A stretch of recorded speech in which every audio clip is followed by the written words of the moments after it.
and again, I'm kind of mindful here of not like throwing anyone under the bus or whatever, but like, you know, when you get the Red Bull contract, that seems like something that a lot of athletes have forever, whether they go through bad moments, come back. I don't know. There's not many examples of people not having it.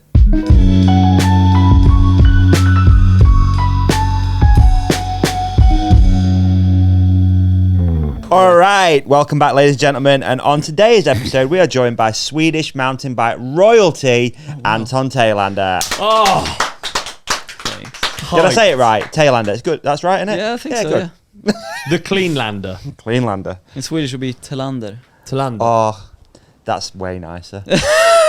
Thelander. Dude, Swedish words sound so nice. You can say some Swedish words, can't you? Yeah. I think so. Drop some bombs. Can we hear couple? One, just like. Ora. Nice. Really nice pronunciation. Little roll. I was going to go with another one, but then I backed off, you know, because of our previous conversation. I even went there, and I had so many difficult conversations. Like, I'm trying to get to R. It's A-R-E. Yeah. Airy. Array. I want to go there. Just so, do you know, that actually reminds me of, my mum and dad can both speak French. Yep. My mum speaks it with an accent. My dad very much doesn't. Oh. And it sounds awful. Like French with an English accent sounds so awful. It's just like, bonjour. You know? Je m'appelle Ollie. It's just that, like, what a really beautiful sounding language. Just ruined. Swedish sounds nice, man. Yeah, Swedish is a nice language. I really like Swedish. Yeah. Again, I was trying really hard to learn it and gave up. Did you? Yeah, for some reason it's supposed to be one of the hardest languages to learn. I don't know why, but that's what I'm hearing. I went with Chinese instead, which I now speak fluent. Yeah. Or Mandarin, as it's otherwise known. Yeah, Mandarin. I heard it's a lot easier to learn. All right, so you're in the UK. Yes. It's I think it's my third time ever. And it's been 9 years since I've been here, so. Wow. And did we work out it's 9 years since we've hung out? Almost. Really? I think nine or 8 years ago, yeah. Which is crazy because it feels like I saw you yesterday. It's really good to do this on a podcast. We've got a lot to catch up on. Right, totally. Lots have happened. Lots. Absolutely. And lots is the same. Yeah, lots the same, yes. The same, yeah. That's true. That is true. So where did you last see each other? I think that's quite interesting. Yeah. Yeah, it's a good point. We haven't got to the bottom of it, I'll be honest, but we think it's Audi 9s. I think it must be in Rampage, hey? But it just seems crazy. I think we've messed up. We will have seen each other again. And most likely. But we'll get into what you're doing now, but maybe for that reason. But potentially it is like a few minutes before I snap my neck in Rampage. Really? In where? Rampage. So it was Austria, but it's also like on the border to Italy, was it? It's actually quite a vivid memory because that was a feature that was the Focus Hip. The Focus Hip was a scary feature. We've talked about it before. We have. Is that where you got your photo? Yeah. Insanely tall lip. When you talk about what foot forward you are, if you're left foot forward, you're regular. There weren't many regular degulars. You and I that turned right. Not many people turn right on that year. Yeah. Or in general, I feel like there's fewer people that turn right. It seems somehow, yeah. Even though it is regular. It is reggae, come on. It's reggae. But so us two were at the top of this sort of quite a scary feature. Yeah. Actually, but you didn't hurt yourself doing large rolling. You hurt yourself doing something completely insane. I kind of went off script, yeah. Off script. So do you remember those it was Suzuki 9 Nights back then. Yes. Yeah. Going back quite a few years, and they made everything look like a castle. Yeah. Kind of castle themed, wasn't it? Like it changes themes year to year, but that year it was a castle. Yeah. So Ollie's going off the Focus Hip, right? It's on the far right. Yeah, very nice. It's a nice hip. And this is to get the deal as well. This is that year, isn't it? This is first Focus moment. 2016. Yeah. If you're a crazy person and you're really good at biking, you might choose a different turret to go off onto the same hip. We're talking about the size of a building as well. Yeah. There's like a giant hip in the middle. I guess it was a hip, middle jump across, and then a left quarter. You went off a different lip. You were trying to go off a different part of the castle into It was really crazy. Wow. Okay. Tall and steep. And I Were kind you of going off the left-hand lip? the really tall one, and I'm completely misjudged it. Well, I did it once. I was just gonna case, so I just jumped off my bike, slid down the landing. This is one of the craziest crashes, honestly. Yeah. Second time I was like, there's no way I can overshoot this. Just went up a few meters taller on the roll-in, and I guess I didn't calculate that I should have not carved the lip too soon, which I did, and then just catapulted me a bit too far right, which ended up in this crash. Okay. And it was a big knockout, wasn't it? Yeah. Everyone ran over. It was a bit The funny thing was, I lost a shoe. I stood up, thought I was completely fine, which I felt like I was. I was like, oh, that kind of sucked. I guess I'll get some sleep and I'll do this in the morning instead. But then in the pool later that night, just went out the pool, just flicked the hair out of the ice, and I was like, oh, that kind of hurt. Oh, wow. What's going on here? Got an X-ray next morning and I had a fractured C7. Eesh. And it could have been, I think this is a great point. So would you say that moment is quite a defining moment of your career? In a way, yeah. Looking back for sure. But at the time, it was like just a little speed bump. Okay. And because I got really lucky. It wasn't a bad injury at all. It sounds super gnarly to fracture your neck. Yeah. But it was the easiest injury I've ever had, to be honest. Just had a soft neck brace for a month, rehab for a month, and that was it. Okay. Haven't thought about it since, but I guess mental games came way later. Yeah. I think it's worth at this moment just sort of summarising Anton and his career. Yeah, and stuff, going back. Because, that's what I was going to put a point in it there. Yeah. How do we get to that point? Yeah. That's kind of what. Absolutely, because quite often with these podcasts they go far and wide, and I think we quite often skip over doing the kind of thing where you introduce someone. And you know what I mean? Because we know each other. Yeah, exactly. Yeah. Whereas it's actually like an important thing to like establish. Totally. Like, because the backstory. Yeah. The backstory is quite fascinating. So. Sweden, growing up. Let's talk about that, man. Let's go right back. 'Cause I think it's super interesting growing up in Sweden and discovering Uppsala. biking and fairly Midland, yeah. How do I? Much like no. How do you say where you're from? Uppsala. Is that good? Uppsala. Oh, that's nice. Was it quite nice how I did it as well? Yeah, it sounded fancy. Yeah, it sounded fancy. Yeah. Uppsala. I mean, you're getting close. Yeah. Uppsala. You're putting a bit too much effort somewhere, but I don't know. Okay. Uppsala, yeah. Okay, cool. I'm joking. Don't try to sound so Swedish. Uppsala, yeah. What is Uppsala known for? What is it famous for? Close to Stockholm, I don't know. Close to Stockholm. Okay, so it's like a suburb of Stockholm. Yeah, exactly. Okay. So it's just like a little north of Stockholm, in between the airport, Stockholm, airport, Uppsala. Yeah. And I'm not sure if it's famous for anything special, apart from a university town. And we've got a big castle. Yeah. Good riding around there? I mean, looking back, compared to where I've been in the world, no. But really, I mean, it's pretty like normal, go around, jump off curbs, this and that, just dig a little jump off a grass bank, and that's where it all started, I guess. And seeing Martin Söderström ride around the neighborhood also helped for sure, Right, so was Martin from the same town? Dude, we literally grown up a kilometer and a half apart. Really? So just under a mile apart. Is he older than you? 4 years. 4 years older, okay. Yeah. All right, interesting.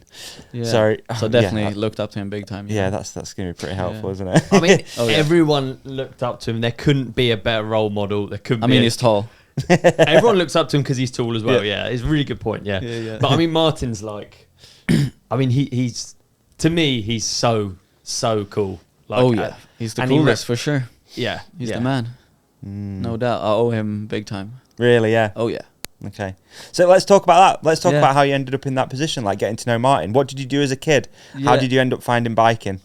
So I guess pretty normal, standard. Like started playing football, team sports, ice hockey. Yep. Tried all of that. Loved it for a while until I find the bike. Do you remember the first moment, like how you? Yeah, so I'm lucky to have an older brother as well. Yeah. So he's 3 years older than me, and I just, like, I guess as normal younger brother, you just follow your older brother, and like he got into ice hockey, I got into ice hockey, he got into football, I played football. He got into like freestyle skiing and stuff. I joined him skiing, and then he found, I guess, bike was starting to pop in Sweden, like Konas and stuff, like that era. So what kind of riding was it though? Just dirt jumping. Just dirt jumping. Right. Straight dirt jumping. Good dirt jumps? No. No, for sure not. Nothing like that. But just like we had a BMX track in the like close by, and Hey, I've seen that BMX track as well on numerous videos. yeah, dude, Martin spent a lot of time there. That's the famous. Oh yeah, The famous. Godsen Jeepen. Godsen Jeepen. Still kicking. Is it? Yeah. It's not maintained, but it's still around. Wow. Because we got a new fancy one, but it's a lot less fun because it's just proper race. This one is so fun. There's something in it for both of you to come from a small place with not much riding. No hills, really. No hills, really. And you basically, not to downplay it, because obviously you end up traveling all around the world. Yeah. Both of you had amazing riding careers, but like you basically fiddle around on hardtails. Yeah, dude. Is that fair? Oh, for sure. That's straight up what it was like. Because it's very clear, especially when you ride with you and Martin, it's very clear you're very good at fiddling around on bikes. Fiddling around, that's what we did. But for a lot of years. Honestly, I ride with a lot of good riders, and you can't just have a car park and be able to make fun True. the car park. Yeah. You know, I think it's that's quite a rare thing. Yeah, I guess it's a blessing and a curse growing up like that, because you just have to make fun out of nothing, I guess. Yeah. So I guess just my brother got our first Konas. Got a huge Kona, 26 inch. Could almost not touch the ground when I sat down on the seat, slammed seat. Rode that for a year, and then I finally got a 24 inch DMR transition. Hey, nice. Got a stock with a steel fork, but then I just got a pike on there and was so hyped on that bike, and it was the dream. So what are we riding then? We're riding BMX track dirt jumps. What are you building dirt jumps? Yeah, pretty much. So just the BMX track was around, and then whatever they dump dirt somewhere, we just go there with shovels and make some little piles and try to learn 360s and bar spins and all that. Yeah. And then a lot of skate park, which, because 7 months of the year we gotta be indoors. Local skate park? Always had to travel for it. Just Okay. me and my friend, who is also a big, I guess I owe him also a lot of for my career, Jacob Needler, BMX guy, who was racing a few years prior to me. But we were the same age, but he just got into BMX racing earlier. But then we got into mountain bikes at the same time. But he was always just, so dull, so much bike control. And we got this, every summer they have this, summer deal card for 50 quid. You can get this card. And you can just go on the train as much as you want. Oh, right, okay. And we just, make value out of that. In just 1 week, we'd already gone on the train. You're in profit. Oh yeah, so much profit. And I think the funniest part we realized, because you've been in Scandinavia in the summer, the daytime is unreal, and one night we just have a little sleepover, but it's long, isn't it? Yeah. 22-hour daylight, and we're just gonna have a little sleepover, and it's way too excited to sleep, so we're we can go ride now. And then we basically stayed up all night, go to the local mini ramp, just cruised around, and I was we could take the train. We could take the first train at 4 a.m. to go to the actual good skate park. And we did that for the whole of summer. 5 a.m. train, come back at 10 p.m. And that was... That's funny to think that maybe you miss a season because of winter, or you miss those months, but you've made it up. Oh, dude, we made it up. Summer. Dude, thinking back, we made it up big time. But the crazy part is you go there, ride all day, have one meal of food, and then you just ride all day, swim maybe once, and then just keep on riding. I find it super interesting. Just lean kids. Yeah. Well, I remember from early days of maybe some Haribos, social media is yeah. You, Martin, Max, all of the kind of Scandi slopestyle guys. Yeah. I always remember looking at basically you're always in indoor skate parks with heaters on, with hoodies on, and you're all confined to that space, so it's a really high level of riding and really high concentration. So loads of amazing riders all stuffed into something almost the size of a tennis court, right? Is that pretty much? Is this we'll get into it in a bit, but is this at your school? Exactly. So further down the line, I went to that biking school as well. It's a biking school. Yeah. I guess it's a normal school, but with a sports program, and one of them programs had to happened to be biking. Yeah. And the first year I attended was the first year they started that program, so really lucky in timing. Swedish dialed, eh? I remember when I first heard about it's called the gymnasium, right? Exactly. When I first heard about, I was living in America. I go on about this all the time. I'm not going to bore people, but it was I first heard about Swedish gymnasiums coming over like they basically study motocross, and I'm like, what? They do like motocross. Yeah. And then I guess is that the same for bikes then? So you kind of yeah, pretty much. So I guess as any like sports program school, you just do normal school, but then also they set aside like a few hours a week for biking. Yeah. So which could be that's like a couple of lessons of exactly, a week will just be biking. Exactly, like either biking or hitting the gym, learning about all the stuff around it. And who teaches you? Good question, yeah. You might know him. Emil Johansson, downhill legend from Sweden. There you go. So this was your teacher. So you had like boss. But how cool is that? Dude, it's he's amazing. The man. So he used to go like another guy I have to owe big time for my whole career, I guess, because he was the one like getting this program on the road, like because he used to do it in a different school, like in a real shithole. Sorry, and he was trying to get me to go there. I was like, I can't move to this place. There's no way. But then he set up the program in a different city, which was a bit more closer to Uppsala and just like a decent city, nice. I was like, yeah, this is the dream. Please, I'll give it a go. Move away from home. Just move away, like away from the parents and stuff, and with some mates in an apartment. Like at 16. Did you know you were good? Did it seem like there was a future in it, and did it seem serious when you went to the school? What age is that?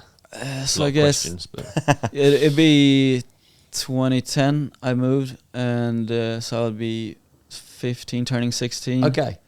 And I definitely didn't really know that you can make money, but luckily Martin was already ahead of me, and he started by then already making money and like I guess turn it into a job, you know. So I guess it was on the cards, but I didn't really realize. So you knew you're good though, right? I knew I loved it. Yeah. Yeah. And I guess that was enough, and I guess social media started to like pop a little bit, so you kind of could see where people were at, and I was like, I guess I'm all right. Yeah. I got a couple of questions. I'm sure you might not. I don't know if you know. What sports make up a gymnasium? Like, how does biking become one? What's Very good question. Thank you. Valid. Validated. Yeah, I mean, at the school I went to, they had cross-country skiing, cross-country biking, 4-cross downhill, road biking, and then for the first year they tried slopestyle. And you can choose? Yeah. So I was in the same like class as all the other like biking disciplines, but I was the only slope guy, and Simon Johansson. Right. So we were the first Killers. like I guess what do you call it, test rabbits or whatever. It's the year guinea of pigs. This is the year of stees. Yeah, Simon brought the stees for sure. So excuse my ignorance. So different schools have different sports within their gymnasium. Is that how it works? No. So you had to travel to go to a biking one.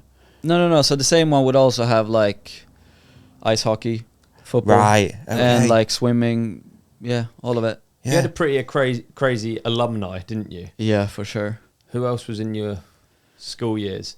Paint a picture of like the school photo of the biking school photo. I mean, unfortunately, a lot of people I went to school with kind of fizzled out of riding. I think the only one people would know is Jenny Risford's. Heard of her? Yeah, some people might have. So our current world champ. That's right. She just won world champs, didn't she? Yeah, true. That was super recent, wasn't it? Yeah. And I guess Olympian gold medal as well. Just 9 years ago. Yeah, just in the class, yeah. But yeah, I think it was a really cool group of people, just all kinds of discipline in one classroom, you know. I find it so fascinating that there's like that opportunity there. But what does like a week look like? How much biking are you doing? How do you separate? So do they go off and ride XC or? Yeah, totally. So I guess Tompa Johansson, Cross Tompa official on Instagram, the man. I guess he was second in the world downhill the world's 1994, I believe. Right. When I was born. Good with dates, dude. When I was born, dude. Wow. Yeah, in Colorado, I think. Oh, really? Yeah. That's funny. So he's like the Swedish downhill legend. Oh, big time, man. He's the best downhill that's ever come out of Sweden. Isn't he? Mate, thinking about it, I guess so, yeah. So yeah, back to your question. He was the one, like, so obviously he knew loads of biking. He had all the, like, you know, biking control and what you need to, and obviously he's a super smart guy, and he definitely been looking at slopestyle and Martin, and good friend of Martin. And he'd been running actually going back way further, he's been running a slopestyle camp actually, where I attended with Martin like 2 or 3 years prior to going to school. So I was super young, like learning my first backflip there. I was like 12 or 13. How It much was do just those a mulch, things- just a lip and a mulch jump, and that was the like camp. And we went out like, because I remember he was super into like the physical thing and like just what do you call it, like optimize performance and stuff. Yeah. Just like waking up super early, do a morning walk up the mountain and go down, have some porridge, and then just send it on the mulch.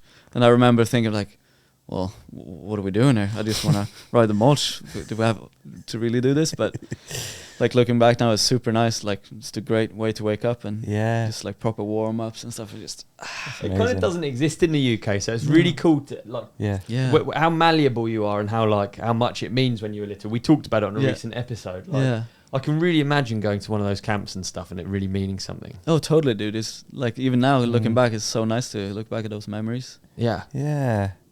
It's just opportunity as well, which again, it's a huge thing, and it makes it feel like a real thing. Like it validates, like I think one thing probably has probably shaped how I think of riding is that it's not like an accepted discipline.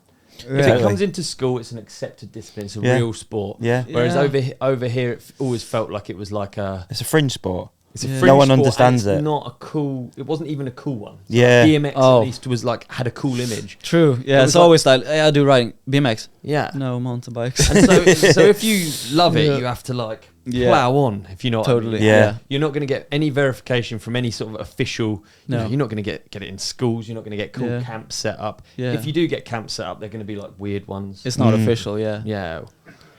But it's an amazing thing to think about. Yeah. But that's the reason I think I fell in love with it so deep, because going back to like childhood, like doing all the team sports. But then once I picked up the bike, I was like, oh, I can do this whenever I want and how much I want, and no one's gonna tell me how to do it and what to do. So I think that's the part where I really like fell in love with it. To just, no one's gonna tell me what to do. I just gotta make it up and just have fun with it. Do you know the other thing as well? You kind of when you actually think about it and you break it down and you listen to what you say about your childhood, I guess it's like you can kind of see it in the Scandinavian like slopestyle riders. Their approach is sort of more like, it's not like punk or like you're all dialed, like professional, dialed, clean. Like they take it seriously. You're like true, training. You got like Max, for instance. Max is like so dialed. Training way before people were talking about training. You know, like I know it's more like it's a really serious sport. It's getting serious, but back then for sure back then he was just like he was training and like it paid off, didn't it? It's definitely, dude. He has some serious longevity to his career. Yeah. But yeah, thanks for the compliment. And I think like you're saying, like, and a lot of us just I think spend a lot of time in the skate park, BMX track, this and that, just gain that bike control to start with before we went on to doing tricks. So you go to a class. Yep. Oh yeah, I guess I'd never really answered the question you were asking in the beginning. So I can't remember what the question was, but like you're saying like the school. What's it like? Yeah, so just normal school, and then maybe every other day we had 2 hours set off to do riding or gym. Okay. Yeah. And what does that riding look like? Like, as in, are you getting coached? Are you, because you're still learning, like you're trying to progress. Yeah. So is someone walking you through that almost? Well, I think that's also the cool bit about it. So we had Tommy there, Tompa, the coach, and he was basically setting up the practice sessions. But then also, since it's just such a freestyle sport, you just gotta do what you want to do, really. But then we had some drills where you, I guess, just to spin. Kind of sometimes, but more so like bike control related. Just work on the BMX track doing this, like fastest lap, 5 laps in a row, and for endurance, and then do a trick. And then I guess so it is like a lesson still. Yeah. And then I guess everyone's at different progression stages, so you work on what you want to do, and if you need some tips, I'll try to help out. So everyone's steezy in Scandinavia as well. So like, is there like a steez lesson? Is there like do you get like imagine that like the guy with the goofy style gets so bullied at school? Have you seen his James? Whack. You just get like bad style like bullied out of you. Maybe that was in the curriculum. Yeah, exactly. Can't believe you know the word curriculum. Yeah, I don't think I've ever used that, but yeah, somehow came to my mind. That's good. Yeah, wow. Are you aware that it's a unique thing? If that makes it, like, you've grown up with it, it was a thing that you got offered. Yeah, but I mean, yeah, like I've heard you guys or a lot of podcasts talk about this when we mentioned the biking gymnasium, and it's like from that, like I've definitely noticed it's a people are like, really not common thing. So yeah, I was super lucky to have that. I think growing up here, it was definitely not. Like you said, it's hard to even explain it because it's not even a thing that you'd consider that it'd be part of a lesson or you'd have any type of support from anything other than your parents. Yeah, true. So to get a school support and government support or however it works is just mind-blowing to me. I wonder if there is anywhere else in the world that does it. I'm really not sure. Yeah, just seems Little Anton, would he have done it without it? I would have probably kept going, But yeah, going back to the biking was super cool to see, like, from what I mentioned, just me and Simon starting there, year 1, and now there's so many kids there. It's so sick to see how it's grow over the years. Right. I was going to ask you that. Yeah. I guess, like... And now Martin is there, like... Yeah. So they have an actual slopestyle coach. Martin coaching you. Dude, I mean... Jeez. Like, imagine watching him do stuff. Like, all of you make stuff look really easy and nice. Like, all the techniques, all perfect. Few reps, Yeah, there's a lot of reps. You can see the repetitions, but like, imagine that as your teacher. So cool. Yeah, it's insane. Yeah, dude. How frustrating it is. Like, how easy this old dude's making it. Old dude's making it look. Yeah, dude. Yeah.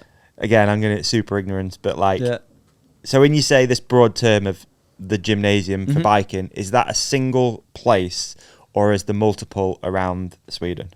Just a single place. It's just a single place. It's just this one. Yeah. So if I asked you, like, what's the current state of the MTB gymnasium, you'd actually know because it is a single place. Exactly. It's not like all over. Exactly. Right, and I was just riding the other week at this Dome Adrenaline Zone, the indoor training facility, and just there's so many new kids that I've never seen, and there's Norwegians attending the school now. Is that place attached to the school? No. So this is a different city, but it's an hour. What is this school, dude? Yeah, dude. But it's an hour away. So and they had like now it's like it's gone international. They have like Denmark, Norwegians, and even a kid from Iceland. I heard. Wow. So if you're serious about making a career in slopestyle or biking in general, you can try and get exactly. Get into that school. If you're in the age for it, you just definitely attend it. Yeah. That's so gnarly, dude. It's so cool. So what age does that take you to? So it's from, I guess we do in Sweden, that would be 10th to 12th grade. So it would be 15 to 18 or like 16 to 19. Okay, so we 3 years. You're still at school and you're coming into your professional career, is that right? Yeah, which was pretty mental. Yeah. It's like for my second and third year, I was not there a lot, but still managed to graduate. Yeah. Does anything at school prepare you for that? Not really, no. Okay. So just definitely have to thank my parents for trying to. Mate, it's such a unique position. You're at school for biking. You then turn pro. Yeah, I think I started to make money in my last year of school. Right. So I can turn it into an actual job. What's the vibe within the class there? Because everyone's sort of pushing for that, right? Yeah, totally. You're like the popular kid now at school. Like the football, like in our school, it'd be the footballer that'd be on the books for an actual. Yeah, I club. guess that's classic. Like every good kid in whatever sport, they kind of turn popular or whatever. But it wasn't like that. Everyone was really cool actually in my class, and everyone just. And since it was just different disciplines, I guess it wasn't really competitive in the class because we were rooting for the road bikers or cross country people, and they were, I guess, doing the same for us. Yeah. So it's actually a really cool balance in the class, Okay. So what happened? How did this, like Ollie said, what's that transition look like into turning into a career? Yeah. So again, I have to thank Martin for that, I guess. So I guess my first year on the world tour was 2012. Did some international comps and first time overseas. And so how old are you then? 16, 17? I would be 17 here, turning 18. Yep. And I think I got top 23rd in the world tour. Okay, so what are the events you're doing there? Is that was it Winterberg? I think I've seen exactly. I think I met you at Winterberg. Yeah. So that would be Vienna Air King and then Winterberg, and then I had a Grom contest in Winterberg, and if you place well there, you can get a wild card to the big one, the Red Bull Bergline there. Do you know, as much as slopestyle has increased in popularity and level and stuff, I can't help feeling that the actual events themselves, I think that the bit that you lived through was arguably the biggest. Like Vienna Air King is it was massive. Some of the images from that are some of the best slopestyle images. I always remember, I don't know why. Yeah. Andreu, the Superman iconic photo. Yeah, but like... It's like, the Superman seat grab, it's Andreu, but it's like the crowd and the setting. Like the cathedral and all that. Those contests were insane, dude. You don't see it as much anymore, do you? True. No, I was definitely lucky to like ride comps during that era because it was the coolest. Just also like seeing all my idols and then getting to compete with them and just, all of a sudden I'm standing next to the podium with like Pilgrim and Reader and Semelak and all these people. It's pretty mental. Do you have any? You must have some real vivid memories of some of those early contests. Yeah, for sure. I think so. We were just going about 2012, but that's my first year trying out, competing, and then the next year, thanks to Martin again, he got me in contact with Rasoulution and Tarek Rassouli, so he hooked it up big time, got me on Canyon. So my first ever paying sponsor. Right. I was like, you can actually make some money off of this, and now I can actually travel to events and ride like a super nice bike and. Was there any restrictions before when you were in school with sponsorship, or is it free reign? You could do what you want. Oh yeah, you can do what you want. I was just not good enough, I guess. Or but then super lucky to get on that program. Me and Tommy G, Janon, got on Canyon and was able to develop this perfect dirt jump frame together with Canyon, and wow, it's pretty mind blowing seeing that frame still kicking around, and it's pretty much the same as we designed back then. Yeah, so a lot of people listening actually won't know what Rasoulution is or what Tarek's role is. And So it's an agency based out of Munich. So they manage athletes like Dan McCaskill, Eric Fedko, and a bunch of people. Big names have gone through Rasoulution. Thomas Janon still, and lots of cool people. Yeah. So you got on that program, basically. Exactly, yeah. So from having zero paying sponsors or any support really to getting some real support and be able to like do this full time and travel the world and compete. You must have known the wheels turning then at that point, because like I tell you what, Rasoulution have never been on the old blower to me. even when I was doing my best stunts. Oh no. So at that even point, going into the river. Even going in the river. Like I think like just again to people that don't know what it means, it's sort of like a you look at the lineup, and the lineup's pretty gangster. They basically only kind of represent athletes that they. It's, when you see young talent go through like an agency like that, you're like, watch this dude, watch this guy. Kind of, because I was definitely over the moon. Martin was supported by them at the time as well, and I was like, I'm under the same umbrella as Martin. So that was getting me on to the next season with proper support, and was able to travel and do all of the events, and luckily had a great year that year. And would have been one of those times we hung out in Winterberg, like getting on the podium at that contest, Bergline.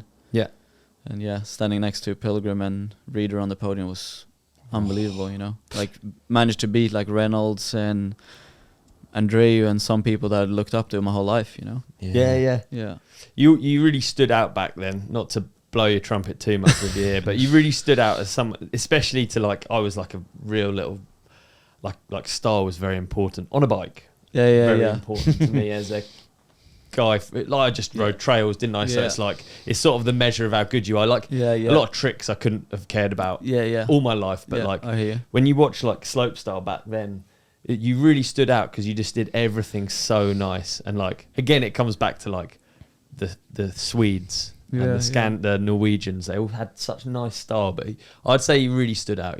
Thanks, mate. Appreciate that compliment. No, it was like the trail style being brought to a slope style contest. I mean, I'd liken you to like maybe the Fedko of today. Fedko makes the stuff. man. He's so sick as well. Everyone's impressive. Everyone's amazing. I'm not knocking anyone, but when you see someone do some of those tricks and make them look that nice, like, and motor whips like proper. They call it Sweeze.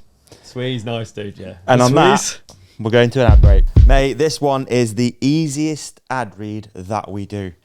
We're just going to speak from the heart. WORX have been a sponsor of ours for years, and we've both used majority of the tools at this point? Absolutely. I mean, I've really sort of redone my house with WORX tools. Yeah, I've got a plethora. I bought in mine. Show and tell. This is you what? Sorry, yeah, it's show and tell. Exactly.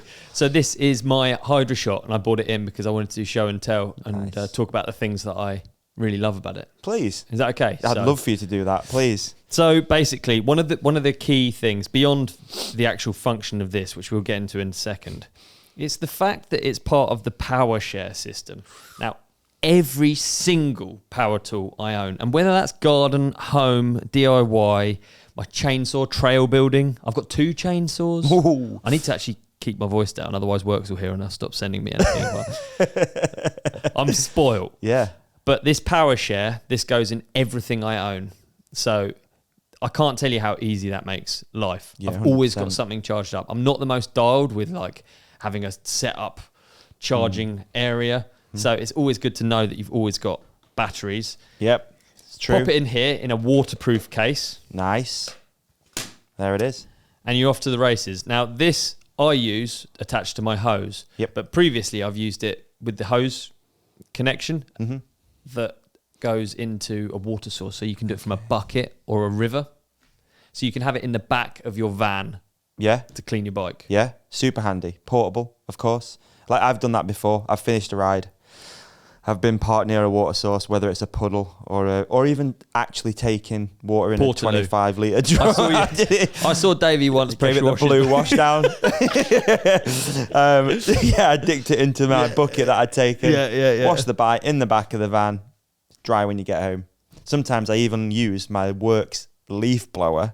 No, you don't. To dry a bike. I have a leaf blower. Gangs. I best get on the emails. So I'm going to get a leaf blower on the go. But yeah, love this brand. Love the tools. Super easy. I mean, the Hydra Shot's become a MTB must, hasn't it? I mean, it really has. If you don't own one, you may as well not have bike. Yeah, your bike's really going to end up landfill. Yeah, basically. Yeah. This is actually the nitro version as well. So this is more powerful. Some extra beans. It's got this like adjustable head, so you can adjust like the spray. We don't need to tell you what a pressure washer does. This does what a pressure washer does, but I can't tell you how good it is and how easy it's made my life. And I've been using it for so long. This is literally the easiest advert to do. It's so good. Before I had a hose fitting on my house. Yep. I used to live in a flat. Yep. I used to wheel the bikes into the flat. It was so annoying having muddy bikes. It just meant I had a muddy house. I got this. It literally changed my life. I'm not even joking. I could wash my bikes and I didn't have to live in a pigsty. And then I could get a girlfriend. Dude. And look at us now. This jet wash has changed your entire life. Yeah, it's meant that I can actually have a partner in life. I'm not just on my own with a muddy house. I mean, what an endorsement. It's mind-blowing, isn't it? Yeah. It is mind-blowing. What's even better than that, so people can get a partner, change their life, and save 15%. How much? 15%, dude. I mean, again. The fact, 15%, you're serious? I mean, the fact that they offer this product to general public as something you can just buy is ridiculous enough. And now we're offering it for 15% less. Mate, you'll never see a single mountain biker again. I mean, I kind of want to keep it secret a little bit. That's why it's the only downer about doing these ads. I wanted to keep it a bit secret. I don't want everyone to have the secret to my success in life. All right, maybe we're going overboard. We actually, do you know what? It's a product we don't really need to. The Hydra Shot is absolutely unbelievable. And you say we get 15% off. How do we get 15% off? Head to WORX.com, enter the promo code, The Ride Companion. It's on screen right now. The promo code is flashing black and orange, The Ride Companion at WORX.com. Change your life. The Ride Companion at WORX.com. Yeah, easy as that. Seems easy. It is easy. Change your life too. Thanks, WORX. Cheers, WORX. Before we went to the break, we were talking around the 2012. Yeah. So this is like rookie year. Yeah, exactly. Yeah, totally. But also you'd say breakout year. Yeah, it was pretty much happening all at once. Things were clicking, man. Really quickly, yeah.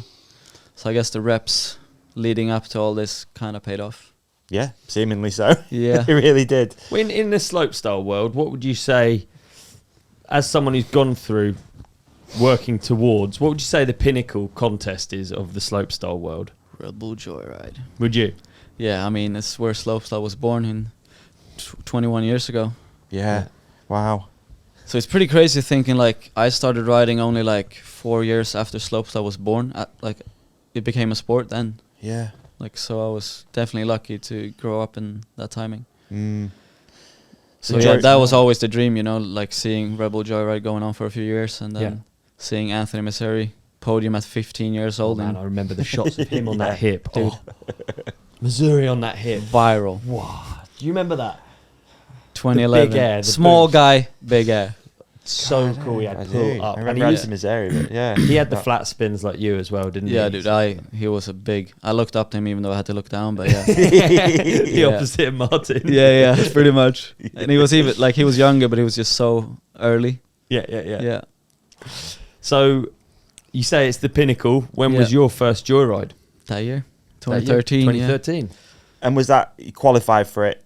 Yeah, so I guess FMB? I just worked my way... Because, same as now, there's bronze, silver, gold, and then diamond events, and Red Bull Joyride was obviously a diamond event. So I managed to collect some points at a silver event to get to the Bergline gold event, get some points there. And then I think I managed to podium at another gold event in Colorado. And then, made me qualify for Red Bull Joyride then. Goodness. Yeah. And how do you find that out? You're just at home in Uppsala. Yeah, Uppsala. Perfect. There you go. You're getting there. I got there. Yeah, you're fluent.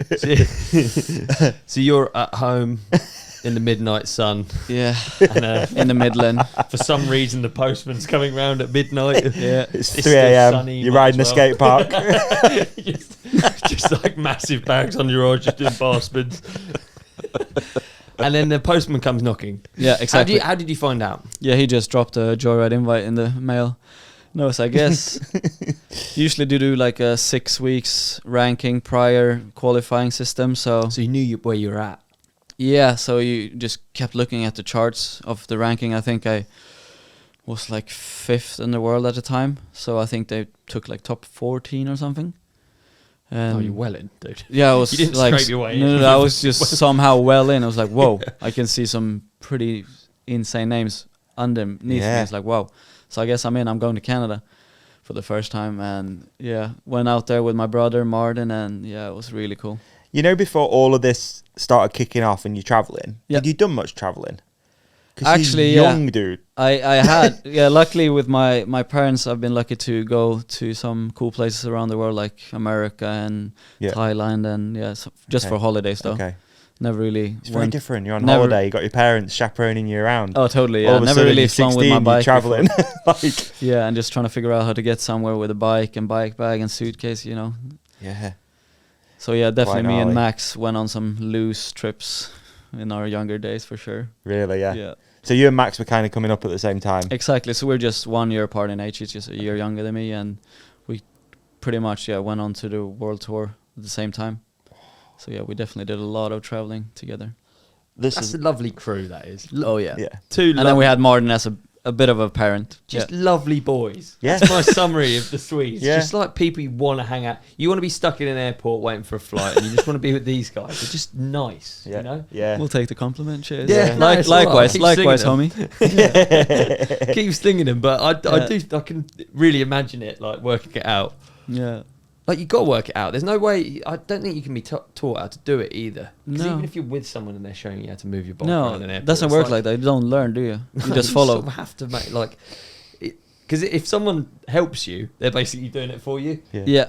And you don't learn. You're just following someone, like... And then like you learn... I'm guilty of doing that with loads of things. Like, with, like... Yeah. You get shown a new spot, new trails. Tracks. I just follow people around and you don't learn anything. Dude, speaking of that, I've done that following people down a slope course.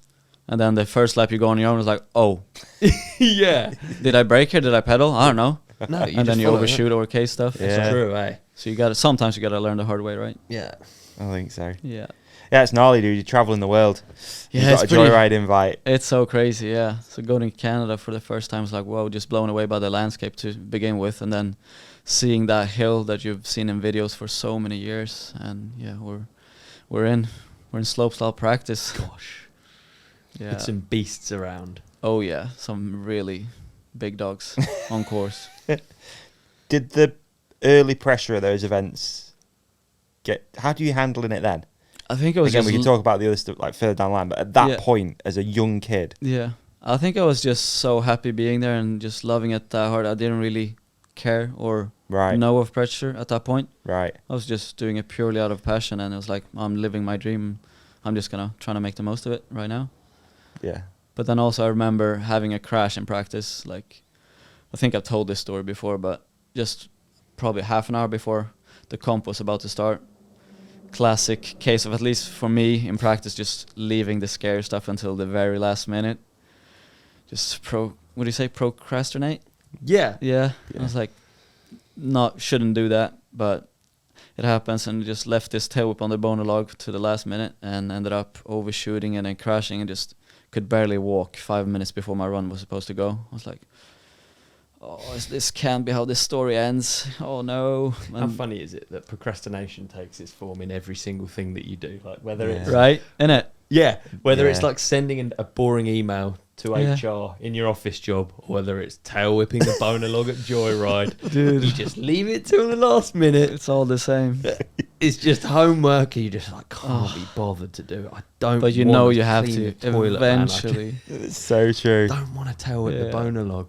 But yeah, I was really lucky then having my brother there, and he was like being a good support system. It was like, I mean, because I was kind of being like whiny and stuff, like, I can't really perform my best now. I can barely walk. I'm not sure, like, can I do this? And it was like, come on, just go for it. You're going to regret this if you don't, so you might as well give it a go and see what happens. So I just kind of, because we had 2 runs, best one count, just did the first lap, was kind of a warm-up lap, and then second run just did what I wanted to do. A lot of raw dogs in the run, but managed to land the run, and I got 4th place, so... Fucking 4th place. Your first Joyride. Yeah, I was over the moon. Yeah, no doubt. Dude, it so was sick. Unbelievable. Young Thelander. And I was like almost on the podium because Semenuk crashed his first run, and I was sitting in 3rd, and then he obviously came through on his second run and just stomped it and won. But he was just procrastinating. But he was procrastinating, winning. Yeah, that's the difference.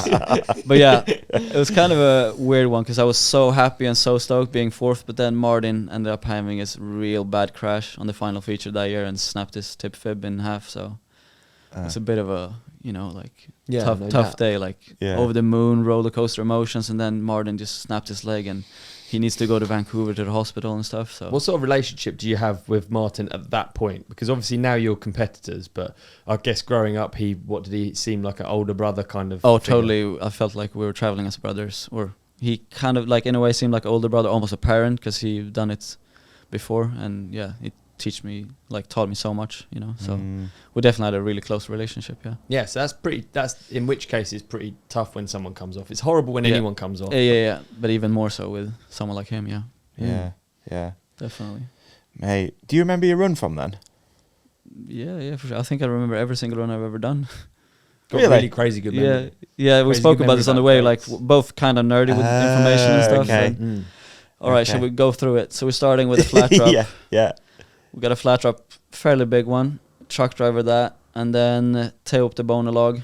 Landed it this time, luckily. Boom. No procrastination. Yeah, and then, but didn't land it the best, so I kind of overshot it. Didn't have enough speed on the next jump where I wanted to do a proper trick, but I just had speed to do a bar spin over it. To the naked eye, it probably would have looked like a clean landing because he is Anton.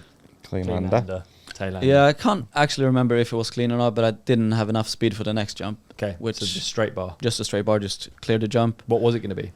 I think it was a 3 whip. You know what it was going to be. Yeah. Went through I think it was like a shark fin into the 4-pack, so just went over the shark fin, and then there was a flat spin the first, or no, actually it was a flip with the first, flat spin the second, and then we cruised around a berm, little drop into a hip, I think 2-7 bar on the hip, I reckon, and then onto the big cabin. Clean 2-7 bar? Probably. Hopefully. I think it was all right. It was I wanted to get you just go like that. Clean. Oh, you got me. God damn it. Anyway, went onto the big cabin, probably the biggest free drop of my life, because really huge raw dog. Was that raw dog? Yeah. Flip whip as well. Hadn't done that. Yeah. Managed to land a 3. and then it was a dirt to dirt, flat spun that, and then you went around into the ski or snowboard step down of doom. Terrifying feature. Wow. Easy to overshoot? Probably not, because it was a humongous landing, just going all the way into the finish corral. Easy to undershoot? Potentially, yeah. But I just remember it being such a scary feature, because it was, Whistler and all the events going into the finish corral. It was open half an hour before the comp. Had one hit on it. Wow. Okay. Oof. So I jumped it once straight. My warm-up lap, I flipped it, and then for the run I was on now, I did that flip bar down it. And yeah, that was the run. Amazing. Wow. Do you know what makes me laugh about what? About Joyride always makes me laugh. Everyone's on slope bikes. These things, these riders are so dialed all the way down the course. Yeah. Everything's perfect. They're moving fast, dude. They're big features, lot of tricks. Get to the end, all of it goes out the window. You got no front brake. You can't stop in time, dude. It's like the best riding in the world, and then it ends in like they can barely stop and like sliding looking like fence. complete squids. It's funny, isn't it? Yeah. But I remember doing that flip bar off the snowboard steps, and I was like, oh, I'm really crooked. I have no idea if I'm even gonna get this around. Just crawled into a bowl and hope I was gonna get around, and managed to just get it around to my wheels. I find it really fascinating, right, that you obviously a slopestyle athlete and you have this, let's just call it a bag of tricks, right? That you can pull out and do. Yep. Kind of automatic. Pretty much, yeah, because you've done the thousands of reps. So like in a transition or in between a feature and another feature, I'd look like, what does it feel like to have that and to be calculating what to look it into the bag, yeah. Yeah, and how do you? Yeah, I don't know.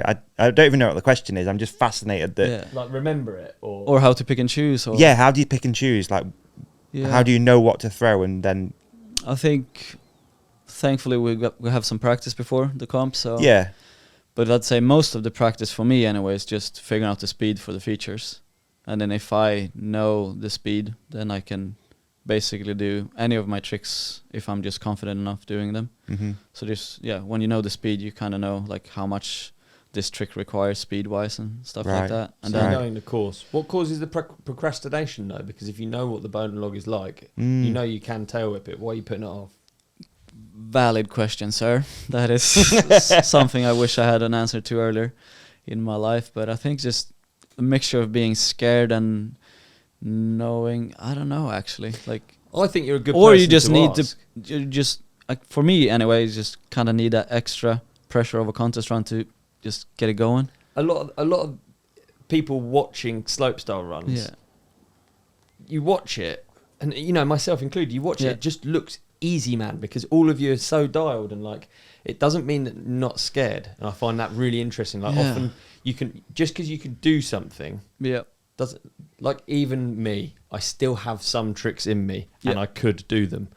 And even I remember being young and being like, he can do this trick. Why isn't he doing it? True. And now I just don't do them. I can 3 something and I won't do it. And it's like, I can't almost say why. Yeah, valid point. Yeah, it's true. I don't think I'm scared, but I must be somewhere inside. Yeah, deep down probably, because that was the case for me, I think, just because like you're saying, I know I can do this, but for some reason on a contest course, it's a lot bigger than at home. So it's different like speeds and whatnot.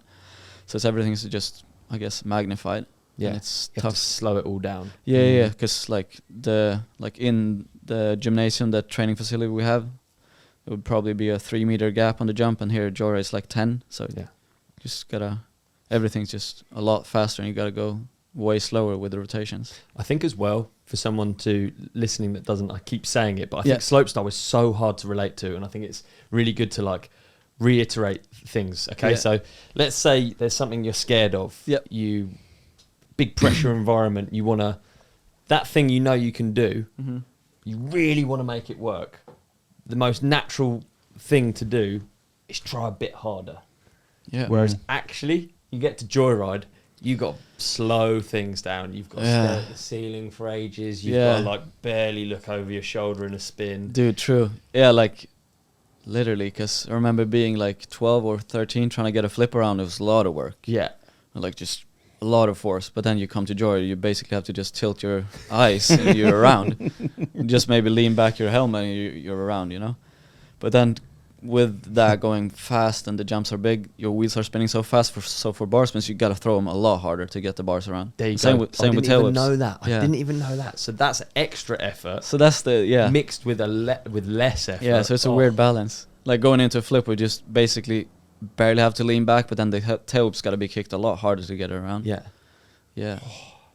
Oh man, the intricacies so I never cool. knew that. No, Yeah. that's sick. That's really cool like my work. first flip bars on big jumps was definitely like almost not getting the bars around and catching it like whoa. Because there's like centrifugal force. You've got Exactly. 30 miles an hour, a wheel moving at 30 miles an hour, and you're trying to like. And just I guess the spokes just makes it harder to move around. Whoa. The intricacies. Front brake. You need front brake. You need to Nyquist it. Would have helped. Let them rain. So after the sort of joyride, I guess you then did Red Bull Phenom. Yeah, is that right? Yeah, I think actually that year which we don't have anymore. Phenom was in like the mid-season ish. So so it was Bergline and then Phenom and then joyride. Okay. Yeah, apologies. Right. Okay, so you'd already done that one. But I remember being invited to that. But there was also X Games, right? Yes. And I was very bummed to not receive an X Games invite. Oh, really? Because I was the weekend before competing with all the big dogs who was and they in were X going Games, there. And I went to the Grom Red Bull Phenom contest instead. So bittersweet. Bittersweet for sure. But yeah. How long was slopestyle in X Games then? A year. A year. Just that one. That was the one. Oh, that's so annoying, eh? I do remember. We only have one gold medalist mountain Was it biker. Munich? Do you remember Bad Bones? Do you remember Matt? He was Bad Bones then. Bad Bones. Matt's flip. He went. So me and Matt did the Phenom contest. We actually spoke about this the other day. Oh, was that was Phenom? Yeah, that was Phenom in Munich. Oh, that wasn't the X Games. No, we were just on the same course, riding before everyone like a little clown circus. So it was the same thing, but not. Yeah, so we did the exact same. Okay. But we had no say in it. It was like all the big dogs. Like, it's super windy, course is crap, this and that. Like we were there and we had no say in it. We just dropped in into the wind, and it was so sketchy. It was probably one of the worst slope runs that anyone else ever did, but somehow managed to win. No, just like conditions wise, and I guess course planning a little bit, but just didn't help that it was super windy that day, and it didn't really.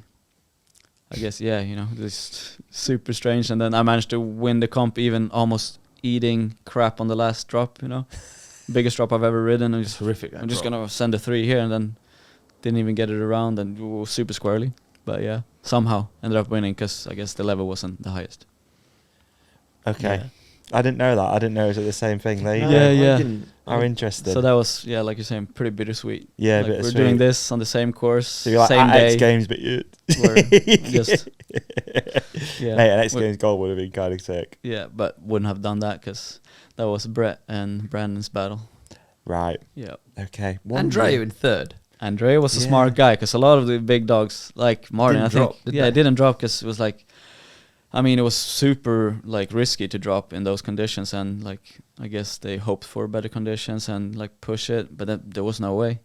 Right. Andrea got a couple of Superman seat grabs out of the bag and got himself a bronze. And Andrea, smart Spanish guy, was like, you know what, I can just flat spin here and do a little no can off the last drop, and we get on the podium. So he got himself a medal. Wow.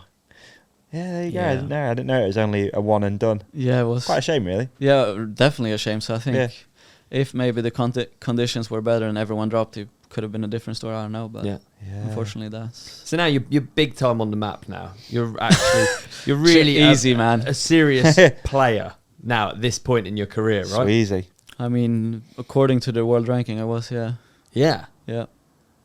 What did it feel like? What was happening? Was there opportunities coming your way? Sponsorship deals? What was it like? Yeah, so I think that was kind of the whole idea of that event, I guess, from Red Bull, to have like whoever gets on the podium or wins this event might be the next Red Bull athlete. So I remember just getting a message from the Swedish team manager on Red Bull, like, whenever you're in Stockholm, just come by the office. Martin can tell you where it is. Like, so what's this supposed to mean then?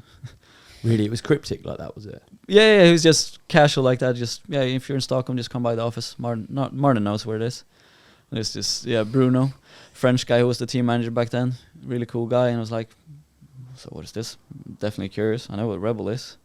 and those helmets are pretty fancy. So went there, had a coffee with him, and he was basically telling me like, yeah, we've been checking you out, and you're doing pretty well. It's like, we would love to support you, and yeah, keep doing what you're doing, and hopefully we can work this out one day.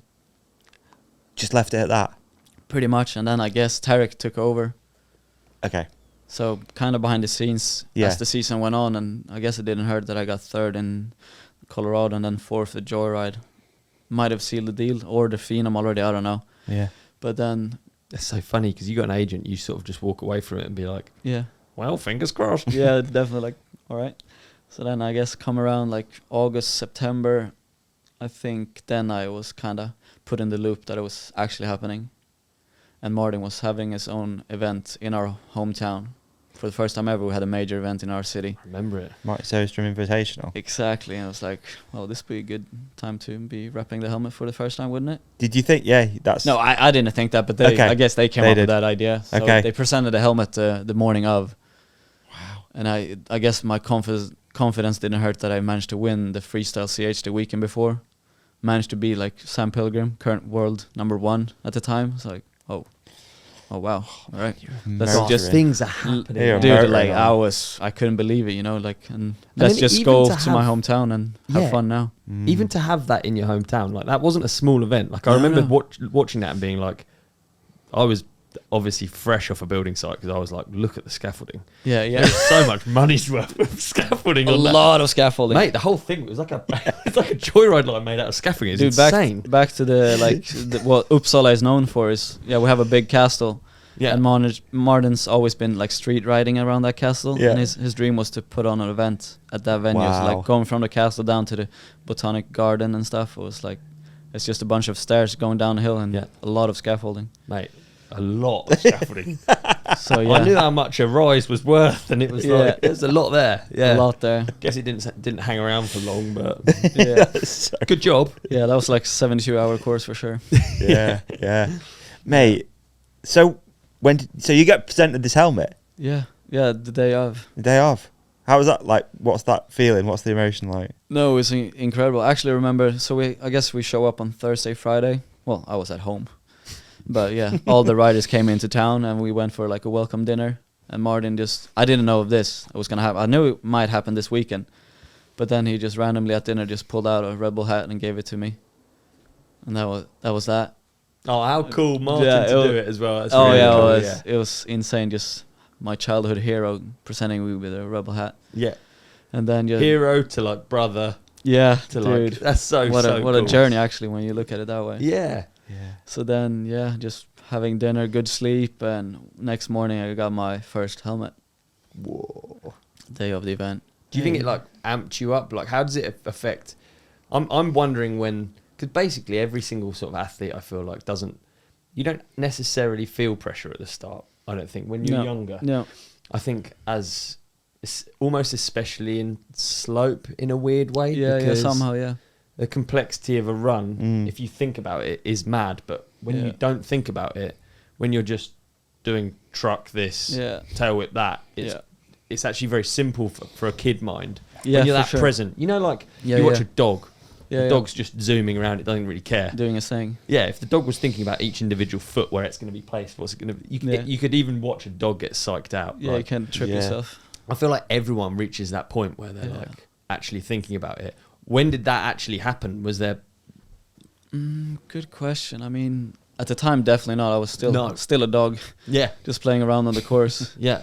And I just remember loving life, like finally able to show like my friends and family what we've been doing, you know. And I guess that was the whole idea of Martin just putting on that event in our hometown. So it's really cool to just show people what we've been doing across the world.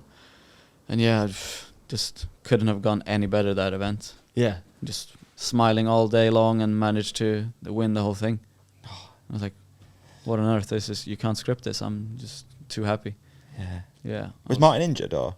Yeah. So that was the year same year as he fractured. So he was just kind of walking around on crutches, hosting the event, which worked out great in the end.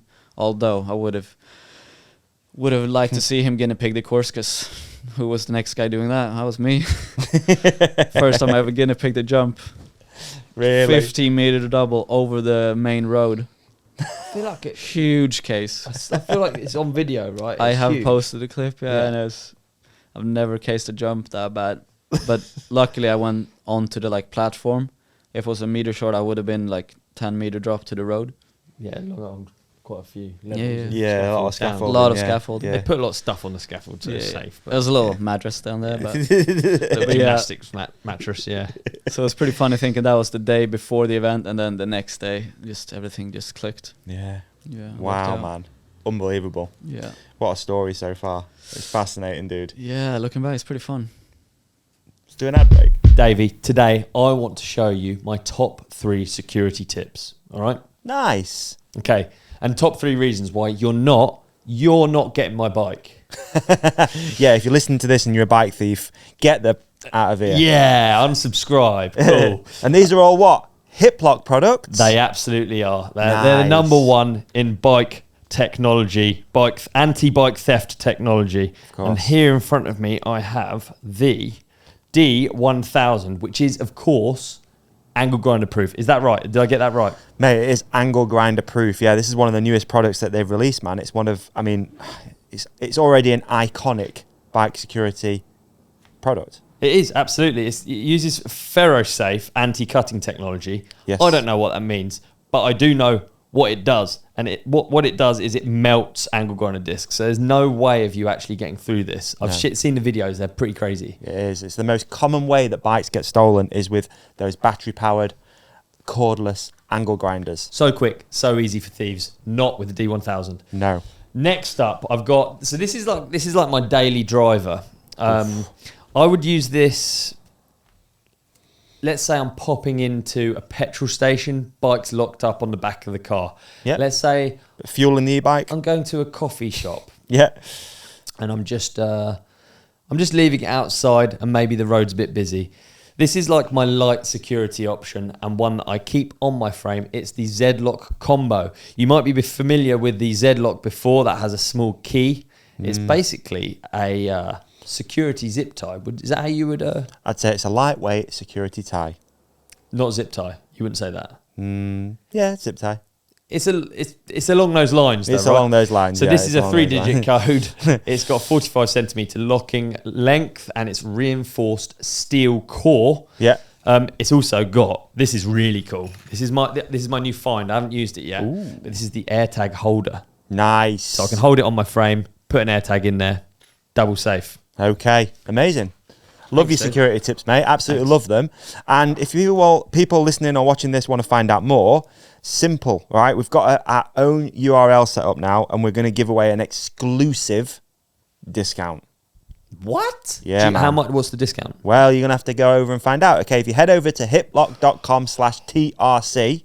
Yeah. What is it? Hiplok.com/. I think it's hiplok.com/TRC. Is that right? Punch in your email address there, and Hiplok are going to send you an exclusive discount on us, and you can claim it, and you can make sure that all these stuff's safe. Hey, dude, what a nice surprise that would be. Better than a nasty surprise, isn't it? Yeah, nice surprise is better than a nasty surprise. Yeah. So hiplok.com. Yeah, there is. There Yeah, is, yeah. hiplok.com/TRC. Get your exclusive discount. Support the podcast. Support an amazing brand. You might have seen Ben on here. He's an amazing dude, amazing company, great ethos.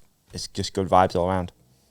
Keep your bike safe with Hiplok. Thanks, Hiplok. Thanks, Hiplok. All right, we're back. Go on then. What's on the tongue then? You've teased this question up. We've gone through that fucking great ad break. That was a phenomenal one. That was a good ad break. Yeah. You guys killed it. And sorry for the accidental swear. I don't know where it came from, but we'll leave it in. Yeah. Right, everything we've talked about so far is on a hardtail, a slope bike. It's on a very simple bike. But you're not only known for that. You've ridden way more things, way more events, loads more other stuff. True. When did that start? When did a bigger bike come into the picture? Yeah, so I think the first time I ever touched a dual suspension bike was back in the school. I got a downhill bike because we had a local hill, like a small mountain, and we obviously had the downhillers on the same program, so I just rode some downhill bikes. Actually, probably the first or second year I rode downhill, snapped my collarbone, but that's a different story. You do that, wasn't it? Yeah. Just trying to... we're doing timed runs with Tompa, and I had him behind me, obviously, trying to show off, go way faster than I could. Ended up in a ditch, we just snapped my collarbone in half, and Yeah. Anyway, but yeah, so I think it was pretty quickly after that Martin Söderström Invitational, so just slope season coming to an end, and for the first time I ever had proper downhill bike and stuff from Canyon that year. And what comes in the mail next time? Oh, Rampage invite. Dude, I suppose these things like spiral quite quick. When life is going this so fast, life is moving fast, then hey, you've basically just got to like sniff, and then you've got people throwing downhill bikes at you, getting you Rampage invites. Yeah, dude, crazy, because that was back then when Rampage was actually on the like FMB World Tour, so yeah, you were automatically invited if you were top 10 or something. Okay. Yeah, and I think I was 5th or 6th, so you were like, give it let's try out front brake, see what it does. Yeah, pretty much like, I mean, it's not really my expertise right here, but I've looked at this event for years and I would love to experience it, so I just, I mean, let's just go see what it's like and experience this thing. What was it like? Yeah, what was it like? Dude, it is, I mean, we've all seen it on TV, like a lot of people have seen this on the television, but it's nothing like it. It is so much bigger and gnarlier and cooler in person. I definitely like encourage people to go out there if they have interest in Rampage, because it's so much gnarlier in person. It's so cool. Like, what a landscape, and what an experience those 2 weeks or 10 days. So you knew what you were getting yourself in for? In a way, yeah. But definitely not apprehensive fully. Or practiced in the gym. Did some push-ups, yeah. But I mean, if we're talking bike time on a downhill bike, no, definitely not ready. And just, I guess, free riding in general, not that experienced, but yeah. It's hard though, because you're hitting a lot of home runs in life, like. Yeah. But yeah, just I guess. Like, give it here. I'll give it a go. Yeah. What is it? Yeah, I'll do it. Yeah. Yeah, I'll win that. Yeah, I guess the like kind of going into it was like I'll just go and give it a go. I know I'm not gonna win this thing, but I would love to experience it. So I guess me and Pilgrim was kind of on the same program. He was also a big hardtail guy. Yeah. But just kind of teamed up in the desert and just found a cross country route down the mountain. It's like, where can we go that we hopefully won't die? And then, all right, there. I tell you what, I knew you ish before then, but that year I have such fond memories of that year. Same. Like, we had such a good time because you were out there digging for Bren. Bren was there. I was out there digging for Bren. I think it was my probably second Rampage or third Rampage, but like, you were a vet. Almost already. I mean, literally clueless, but but like, it was so different then. We weren't. None of us were actually competing. I say us. Yeah. But you're part of the team if you do. Yeah. But like, you know, you're not like team effort, innit? Bren was doing so good in the World Cup. It was like one of those years. It's kind of a side quest, wasn't it? Yeah, it was just like he's just chilling out. We jump a couple of canyons, like full YOLO. Yeah, it was. It was very YOLO, wasn't it? And I remember seeing you boys, and I think Pilg had won the FMB overall that year. Yeah, he was the number one. He was the man, dude. He was champion. Absolutely zero interest in Red Bull Rampage. No. Really? No. He was just there to have a laugh, right? Yeah. Like really, really like negative interest in Red Bull Rampage. We were just basically lads on holiday, It really seemed that way. Yeah. It's like we're having the time of our lives, let's be honest. It was incredible. Like, if you compare to, like, I mean, nowadays it's completely different with the dig crew and the hours they put in to make the like rideable courses. Me and Pilgrim probably had a couple hours on the shovels. Did you have a crew? Zero. Me and Pilg. So good. I remember the line. The line was funny. It was pretty funny. It was funny. It was down the ridge, wasn't it? And then you built one. Well, you didn't even like on the rider's left side. Yeah, looking up the mountain, just furthest right, like the Red Bull banner start drop, horrific drop just to flat. But then the cross country route, and then we had a gnarly shoot. That's the only part I was really gnarly, I was fairly terrified to do that one the first time. Yeah. Like, your hand was nowhere near that front brake. You were just back brake Barry, but back then I reckon. Dude, if you touch this one, and it could have ended badly. This was definitely a large cliff drop on the left hand side, so you just had to make the turn, and from there it was pretty fun. Yeah. Yeah, that was so cool. Funny. What a time! Did it like I don't know? Did it inspire you to do more big bike riding? For sure. I mean, I have no like bad memories or any like from Rampage. It was super fun, and I would have definitely loved to do more of them. Yeah.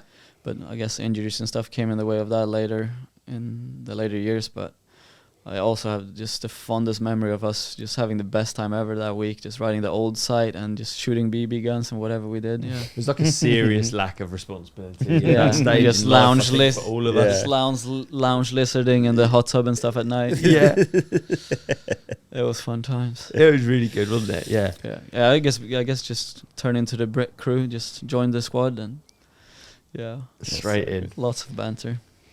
Love it, man.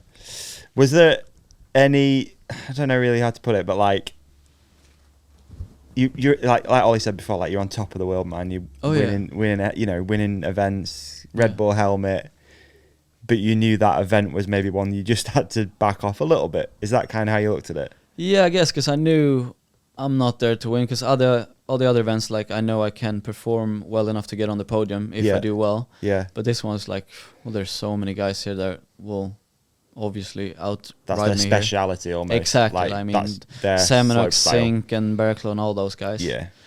That's fair. And back then they even had like qualifying going in, so it was like 2 separate days. Right. So it was a lot more riders. Yeah. And you had to be like top, I guess 15. So maybe there was like 30 riders, and then top 15 makes it to day 2, which is finals. Yeah. And I think somehow it got like top 18 or something. So I was relatively close to even qualifying. Right. And that definitely lit a fire in me. Like, all right, next year I'm coming here even earlier, preparing this and that. But yeah, that didn't happen, did it? No. Yeah. So why didn't it happen?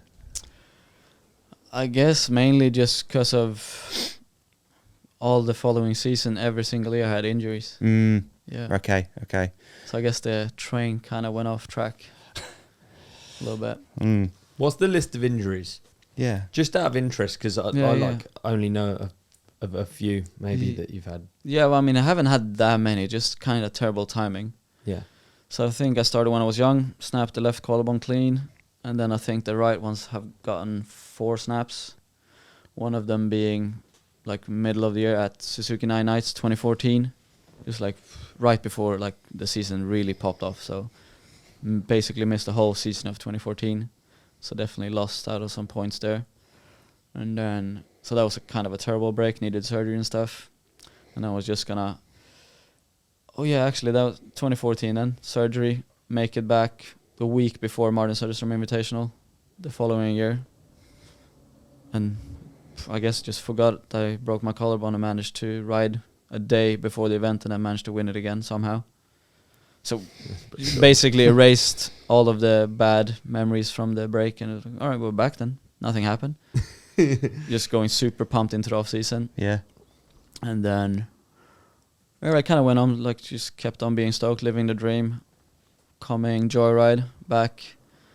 Because I missed Joyride in 2014 because of the collarbone injury. I was just out there in Whistler. I was able to ride the bike park, which was super nice, but just not ready yet to hit the slope course, so bittersweet watching it. But coming 2015, in practice riding, another one of those procrastination cases.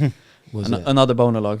Was it? So it's bone logs that do you, yeah. It seems so. Do they still call them bone logs, or do they call them something else? I'm not sure. I don't know. Sometimes just leave it at the log. Yeah, or I think the bone has been dropped. Yeah, it's just a log. Yeah, I think bone has been dropped from it. Been dropped probably. But back then they just yeah. Anyway, so I just learned, like I think it was after the Colorado Freeway Festival event, I went back to Nikolai's in Boston, and we rode Highland Mountain Bike Park for a bit, and I learned like flip off the boners into foam, the logs. And so they had this huge log on the Joyride course, and I was like, oh, this is a lot bigger than I practiced. Like, it's going to be a scary one to do. You've got to pull on them, flat takeoff. You've got to pull, but how much do you pull? And you pull a bit less, you pull a bit more, or you got to slow it down. That's the math you got to kind of try to calculate before you hit it, right? And just going into it, like, oh, it's a lot steeper, it's a lot bigger, and it's a lot bigger of a drop. So what do? I need to like get the rotation go, but then it's a lot bigger of a fall than into the foam pit. So classic case of just procrastinate that until last few minutes of practice. I do it, I just get it around. Okay. I managed to land it completely, or I go deep. So luckily I went deep because my rotation was pretty crap, but I managed to get it around because I went deep. And I was like, oh, it's fine. Next feature I usually brake, but now I went deep, so maybe I don't have to brake. Shouldn't have thought that way. I completely was just gonna celebrate with a flat spin on the next hip, overshot it big time, instant collarbone snap. Over rotate? No, I just went to flat and bounced off my bike and just straight shoulder. Same shoulder again, the right one. Right. So I had the metal in there from the year before, which sounds gnarly, but it kind of helped in a way. So it kind of kept the collarbone in place, but I bent the metal plate in there. So it's just beating you down. These injuries just keep coming at like. Yeah. Did it feel like key moments? I guess in a way, yeah. Looking back now, it's just like every 10 or 12 months, it just keeps on happening at a pretty bad timing. And what's even worse is it started raining 5 minutes later, so the event got postponed to the day after. Yeah. So I just go to the medical clinic, get it checked out, get some painkillers, and then try to sleep. And then next day, watch the event happen instead of compete. Yeah. Ugh. Bittersweet. Bittersweet. Yeah. Bittersweet. Still good times though. But yeah, bittersweet. Yeah. Yeah. Those things must add up though. Like when you're on the road and traveling around and doing endless sort of like knockbacks. It's got to be hard slopestyle, I would imagine. Yeah, I mean definitely when it's like you need points to stay like on tour and stuff. But back then I didn't even think of the points. Yeah, because that's like the hardest thing is to like get into the Diamond Series. But once you're in, you kind of collectively just, if you just place decent, you're staying in. Yeah. So you kind of have to like crash or get injured to fall off the program. Okay. But yeah, like you're saying, it's just consistently happening. But I was still then just so passionate and stoked. So every time I just got back on my bike and started loving it again.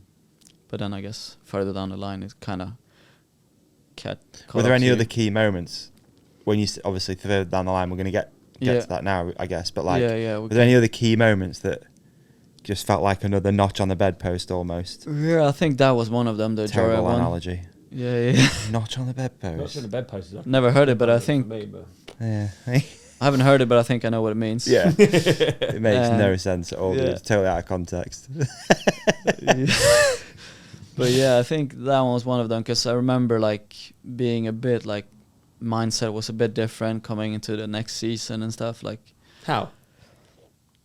I don't know if it's like the time off or just like knowing I can hurt myself and the shift in mindset there, or it's actually like I think sometimes it's a case of like you overwork yourself coming back because you think you missed 2 months of riding where everyone else has been practicing during the off season. So I think it's one of those cases where you kind of get burned out.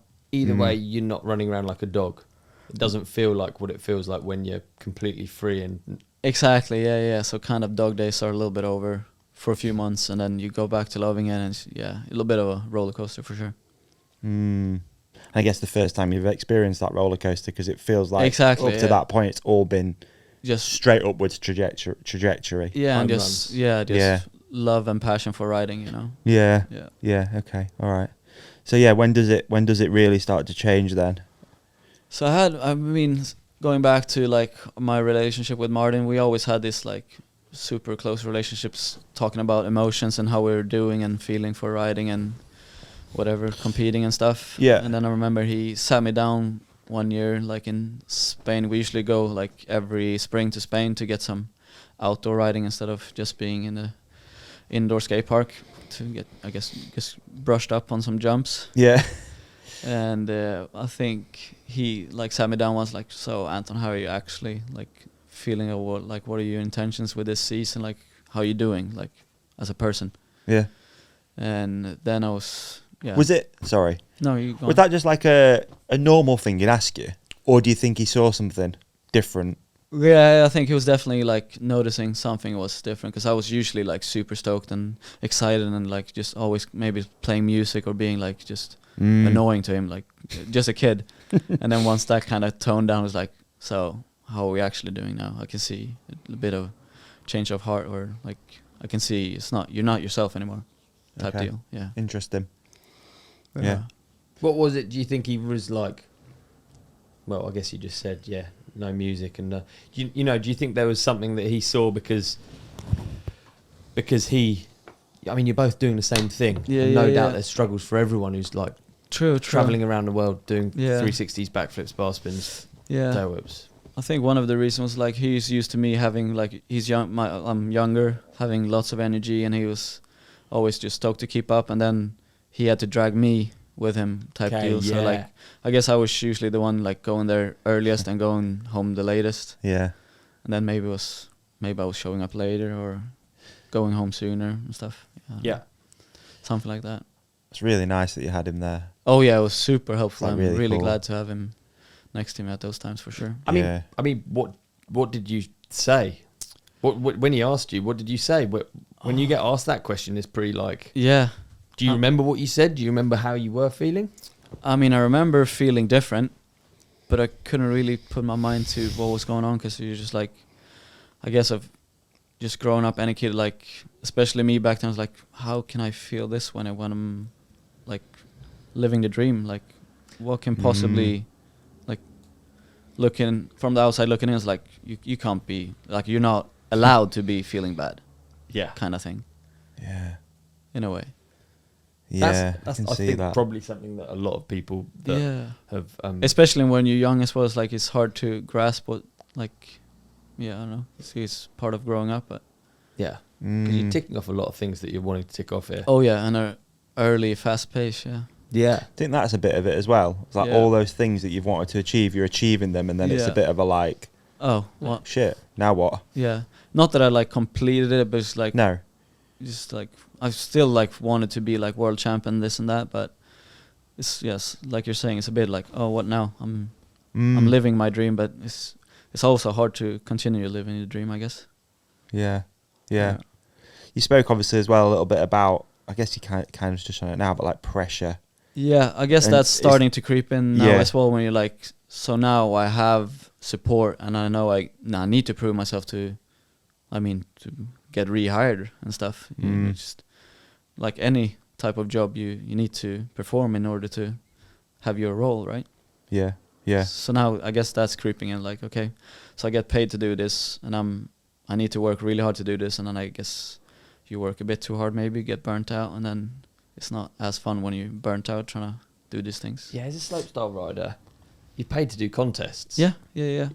Like back then was the way of doing it for sure. You don't have to do. You don't have like other really avenues, and even if you did, it wouldn't be ones that. It would be ones that might impact your appearance as a slopestyle athlete. I feel exactly. Like I always felt like quite lucky in a way because I got to do jobs that almost no one wanted to do. There was no competition. Pretty perfect. But I'm not even joking. I felt very lucky in that case because there wasn't a pressure environment, and there wasn't really someone coming for me, or there wasn't like someone else who wanted to do travel guides for magazines. It was like just give it to that Send bloke. it to He's Ollie. still having a lovely time. Look how happy he is. Like, look at the dog. I really can't. Yeah, I really can't like compare. Like the pressure is just. Like, it's only something I can imagine, honestly. Like, and like being that young, and like I guess you are. I can imagine it can be quite lonely because from the outside you're a Red Bull athlete who rides for canyon bikes, and you're winning everything under the sun, and you're making a load of money. Like there's not many people that you can really talk to. That's the one thing that you like. Everyone needs someone to talk to, and like exactly. I mean, it is an individual sport, right? So you just you're on your own. Even though there's a lot of other people doing it, it's not that many people doing it. Yeah. So it's definitely hard to like speak to your like old friends back home. It's like they might do a normal job, and it's hard to relate, right? They're just like, sure, dude. Yeah, must be hard being in Canada. Yeah, it must be really hard traveling the world. But like it really is. Yeah. Like, I'm not talking about for me, but like being around like.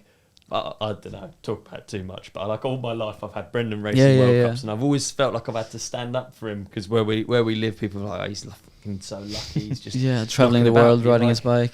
Yeah, no, but he's got a lot of pressure. He gets paid a lot of money, and he's got these like 7 fucking races that he's got to do. Yeah. You've got 7 events that really matter. Exactly. So you've got a whole 365 days or 300 working days in a year or whatever it is. Exactly. Compressed into 7. Yeah, and you're contracted to do those events. And it's you. The company is you. That's you. And it's all on you. There's only you. There's no one can come in. There's no sick day. Yeah. No one else is going to put in the hours for you, right? So those flip whips are not gonna do themselves. Ain't easy being steezy. Sweezy. Yeah, Sweezy. Oh yeah, Sweezy. The new word. The Squeeze. So yeah, I mean, I just want you to keep sort of talking about this part of your life. I think it's really fascinating. What were some of the big decisions you then made then in your life to kind of get in a better headspace, I guess you'd say? So I guess... How did you manage it? After that chat with Martin, actually, like, how do you manage it? Yeah, I've definitely been trying to, looking back at it, because it went like a bit like this, you know? Yeah. Before it completely went off.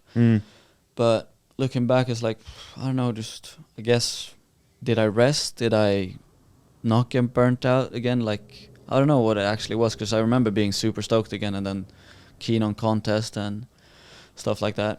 But then, I don't know actually, how it went from bad and then to good and then to bad again. But yeah, because this would have been like 2015, because I remember like going to New Zealand for the first time where they did crankworks Rotorua.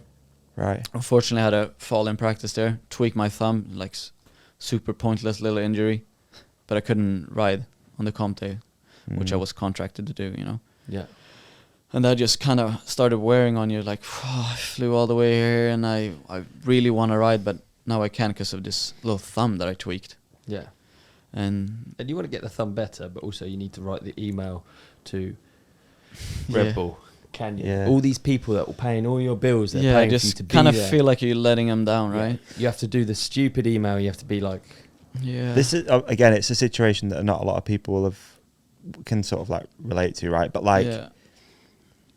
How do you word it? I don't want you to talk smack on anyone. So, are you actually getting pressure, or is it you that's giving yourself that? Honestly, I think most of it was just internal pressure. I rarely felt the external. I think. Luckily, I had like Tarek dealing with all. He might have got some flack, I don't know, but he didn't let me know there was pressure coming on. If there was, I'm not even sure. But I often think of it like. As let's say you put yourself in the position of a brand manager, and you've spent just playing like sort of like fantasy mountain bike manager here, but like you've got this athlete Anton, he's your guy, and you've invested this money into him, and you're friends, and like you've got a good relationship, and then you get the email, you know it, like you're in, and then you get the text or whatever that's like, hurt my thumb. What? Cool. It's like, what is that? What do you say? It's really interesting to think. Like, would you be like, oh fuck, dude, like, all that money we've spent, or would you be like, it happens? You're literally doing one of the most dangerous sports in the world. It's gonna happen. All good. Next one. I think you've got to be it happens, and I also think the pressure from someone. I think you do have to be it happens, but there's also a lot of people working in those roles that don't probably feel different, that have a totally different opinion, and their KPI is podiums, key performance indicator. I feel like the pressure on yourself is more potent. That's just a theory I have. I think in life in general, I don't think you have to be a high-end slopestyle athlete. I think that when you have moments in life that are like, we all know the feeling of getting hassled by a boss or by being like, you know, someone giving you shit that you don't want to deal with. Yeah. But I think that doesn't compare to the one where I'm staring into the abyss. Yeah. When I'm actually unhappy or when I'm not in a good mood, it's not related to external things for me personally. Anyway. There you go. But for me personally, I always feel like it's more potent when it comes from myself. Yeah. So when it's like, definitely agree. It's not someone writing an email like, for fuck's sake, why'd you break your thumb? It's you going, I didn't need to break my thumb. Yeah, I shouldn't have procrastinated. I'd say the internal conversation. Overshot that flip. The internal conversation is probably harder than the external. I think so, definitely. Yeah, because I think I was lucky having good people around me that was like, it happens. You get the next one. So I was mostly like going back to your question, an internal for sure. Yeah. Okay, interesting. So then what? Keep going. Let's go through this timeline. All right. So this is 2015. This is the first year of New Zealand Crankworks. Yeah. You can tell your brain is so good at times because you haven't lost the timeline at any point in this whole thing. This is like going through your life. I'm really enjoying it. It's good. It's really good. Cheers. Trying to stay on track somehow. So luckily though, we were there for not just Crankworks Rotorua. Me and Martin was filming the Red Bull Ride with the Swede series. Rad series. Oh, cool. Yeah. Love that series. Dude. It was it was a blast. Early vlog days. This is This was like high production vloggy. Yeah. But yeah, we're lucky to have Simon Berggren, top filmer in Sweden, came with us, and so we went from the North Island to the South Island and saw Queenstown for the first time and Gorge Road and wow, rad. All that, and the trails there is just unbelievable. How beautiful it is, and what a like childhood dream spot coming true, you know. Gorge Road. Anyone who rides jumps, unbelievable. You just see, I remember early days of internet, and you see, or whenever Gorge Road first came up, exactly. The first picture you see, you're just like, couldn't believe it. It looks AI before AI. Yeah. True. Yeah, so that was a dream coming true. Just be there for a week and ride. Yeah, like ride the mountain there and Gorge Road and all that. So it was definitely still a good trip. Because I could just get back to riding like after the 2 weeks I'm in Rotorua. So luckily kind of healed enough to be able to ride Gorge Road and stuff. But yeah, so still a good trip in the end. Yeah. Good trip in the end. Good trip in the end, yeah. And where to next? So I guess the season just kept on going, and I guess I didn't have as much success as I'd seen in my like first breakout year. So how would you summarize this period of your career or of your life? What would be like if you could just say how you're feeling, how you're doing at contests in your riding career, your relationship with riding, if you just had to summarize it, what would you say? So I mean, 2013 would have been a 10 all across the board. Yeah. And then I guess slowly with the injuries and stuff, it kind of just slowly took the edge off. A little bit, like 9, 8, 7, 6, and then back like 5, 4, and then maybe back up to 5, 6, 7 again. Yeah. So it's I think just a lot of unfortunate events which just kind of dragged it down. Just was going back up and like stoke, doing well in practice, and then kind of shitty contest run, maybe crashing or just small stuff that just made it a lot worse than it could have been. Because it was a lot of those contests where I'm like, oh, this could have been. Yeah. This could have been something. Yeah. It could have been like almost a podium or top. And it's 5. probably the smallest thing. And then just a silly crash and just another one of those like, oh, another post. Like, so yeah, crashed here. Not what I wanted this time. And just a few of those, which is not the best feeling to put up. So yeah, just those kind of piled up, and then going into, did I lose the timeline now? No. Well, maybe. I guess this would be coming into the end of the 2015 season. Exactly, so where I snapped my collarbone at Joyride. Right, okay. Which gave me some rest again. Yeah. So you kind of like from being somewhat burnt out to just getting the stoke back again. Yeah. So off season going into 2016, super hungry, just dog life. And just riding, training, and just, loving it. And then 2016 was another one of those years. Never felt better ever on my bike. And I knew that I couldn't do the tricks that were like, what's the word I'm looking for here?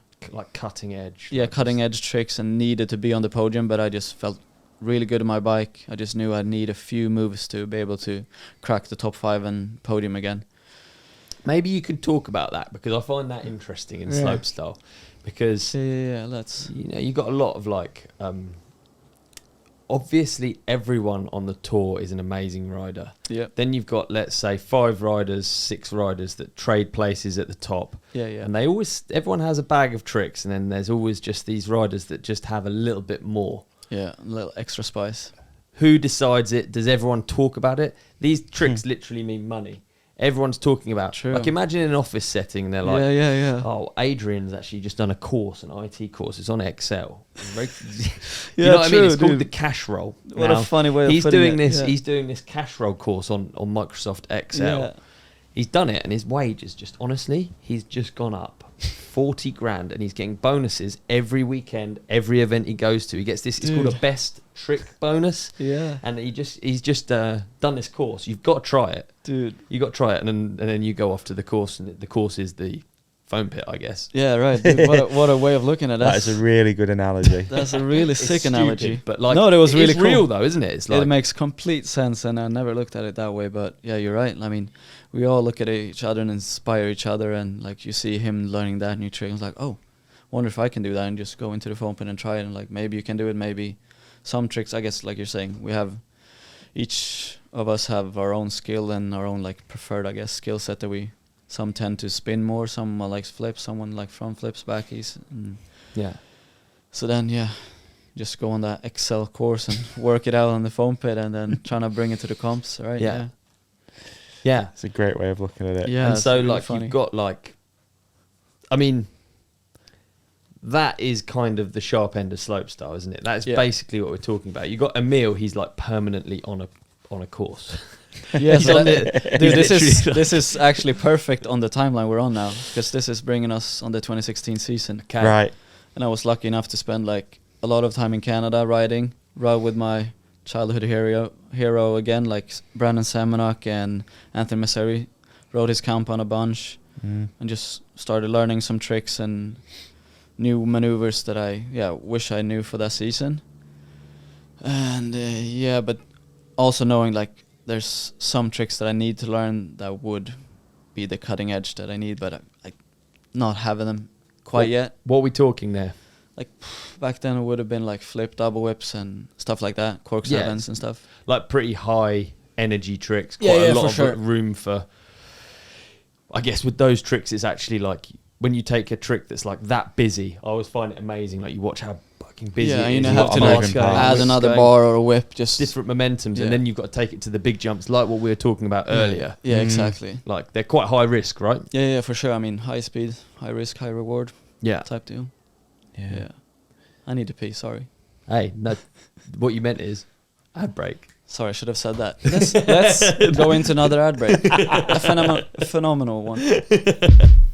Are we on? Yeah. Are we on now?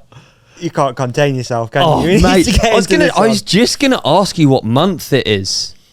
What month is it right now? Sorry about that, it's very distracting. What month is it right now? October.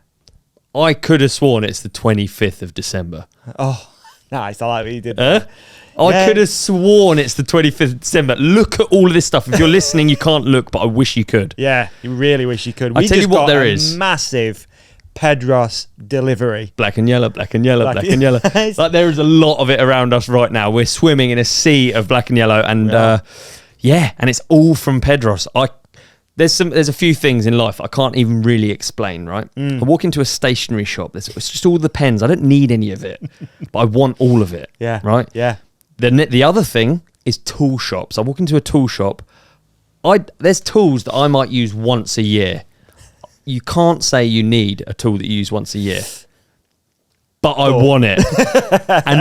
and right now it's just landed. This is incredible. Davey, what is some of this stuff? This is incredible. This is one hell of a tool haul. All right, we got on the table, mate, we have got the Master Toolkit 4.0.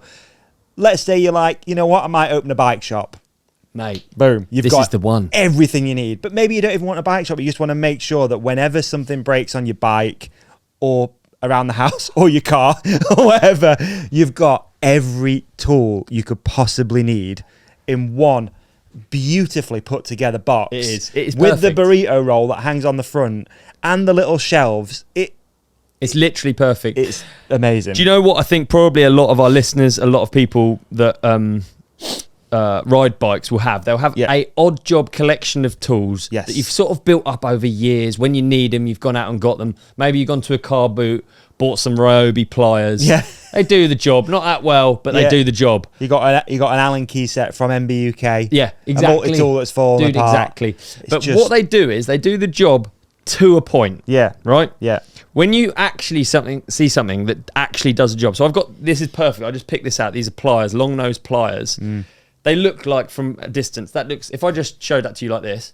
Hey, pliers. That looks like pliers, right? Yeah. You're wrong. This is a set of pliers that are literally made only for, I can tell, bikes by looking down them. They've got everything you need from it, whether it comes to cutting a gear cable, crimping the end. Yeah. But it's incredible. Everything here is completely built around bikes, which isn't really that much surprise seeing as Pedros make bike tools. But they make the best bike tools, which is also a point. And he's up and walking around. And that's cool because we're actually doing real world looking at this tool haul. It's really fun. So I also want you to tell me about what's in the background of our set at the moment, which is the Pedros stand, right? Bike stand. Have you seen it? Have you looked at it properly yet? Yeah, it's really nice. I couldn't get near it because you were too busy buzzing around it like a little excited worker bee. I've actually been we've all been riding bikes for a really long time, but I mean, I've actually been a professional bike rider. Yeah. And somehow I've reached this point in my life without actually having a bike stand. I've used to hang my bikes from inner tubes in the tree, and it's just pathetic. And so I've resorted now to going into the bike shop to use their stand. Luckily, they're my friends, so it's all good. Yes. But now, dude, I think we've just reached a new era of my life. It's really cool, man. And I'm so excited for you. You've got one. It's really cool. Well, I was whining on at you about I was going to buy a bike stand. Yeah, you were. And I was doing all my research. This is a while ago, and I was like, hey, hang on. Because it is a while ago, and I was researching. I've researched this for a long time, dude. Yes. Like, I can tell you, I'm not even looking at it. Look, if you're watching, you can tell I'm not even looking at it right now. It's behind me. It's got 2 bottle openers on it for beers. Yes. It's got 2 bottle openers. I'm not even looking. I know because I've researched it, because I know it's the best one. Yeah. And it was the one I was going to get, and you made me hold out. I think I'm blabbering a bit because I'm so excited. You are actually really excited. Let me just look at it, and you can do some mix. And rightly so, mate. It's got a durable and stable 3-point base. It's got a 360-degree rotating clamp, accepts tubes up to 65 millimeters. It's got trigger-style clamp for quick and secure one-handed clamping. Adjustable. It's height adjustable from 106 to 185 centimeters. Handles weigh up to 60. Oh, it handles weight up to 60 kilogram, and it comes with that really cute little bag, so you can carry it around with you and take it traveling. Really cute. Take it to the bike shop, take it to the trails, wherever you want to take it. Dude, you know that weight limit that you just said? Yeah. Really, really handy. The sort of thing that I need a bike stand for, and that I go into the bike shop for. Yeah. And I get in the way, and I know they find it annoying. Big up MB. But it's like cable routing or working on an e-bike. Yeah. Now, if you get an e-bike and you're trying to do something like bleed the brakes, it is a pain. It is a pain. It is really pain. Cable routing is a bit of a nightmare. Yeah. It's all behind the battery, and modern headsets there's always trickery going on. You have stuff to do. With that head, you rotate the frame. You've got access to everything, all the gubbins, put it back in. I can't tell you how excited I am. I've got electricity in my workshop as well, so I can even work at night. You're going to be leaving there very often anymore. I really do. I think you're going to be proper man caved up, aren't you? I am. I really am. Caved up. I think we've got like a few different sort of like levels of product here. We've got like the big box full. Like this is a real pro, gnarly, crazy. This is World Cup stuff. This is World Cup. This is literally Scott Factory Town Downhill Team World Cup spec toolbox. They use this exact toolbox. Exact toolbox. Wow. And it's got wheels. Anyway. We got the stand, but we've also got over there, I think on your table, is like just stuff that, like we said before, maybe you've got a multi-tool that you've had since Jesus was a kid. You've got, it's sort of like in the bottom of a toolbox covered in dirt and dust and grime, and part of the tools are rounded off. Your 5mm, let's be honest, 5 mils rounded off. Don't put it no more. You got to ram it in there. This stuff, dude, it's so sick. It's so beautiful, so well made. The only negative, all of this, I'm not going to be lending this out to people because they don't come back, and I'm not having Brendan steal any more of these. Good point. I'm not having any of my mates nicking more of these. It's actually incredible. Do you know another thing that I noticed? Yeah. The tool roll, the burrito tool roll. Right here. Shall I do a live unboxing? Oh, go on, do it. Unwrapping, ASMR style. The burrito tool roll, I really like tools having a place, and this thing is unreal. You just roll it up, whether you want to keep it in your workshop or in your van, or even transport it between the two. You can fix it permanently using the straps and hooks, or you can have it as a movable object that essentially has literally everything you'll need. I mean, there's a few things. Look at that. That is incredible. That is stunning, isn't it? On the back of the van Absolutely. When you're at a race or at the trails and stuff, it's got everything in here, eh? You're ready to do a full strip down. Everything.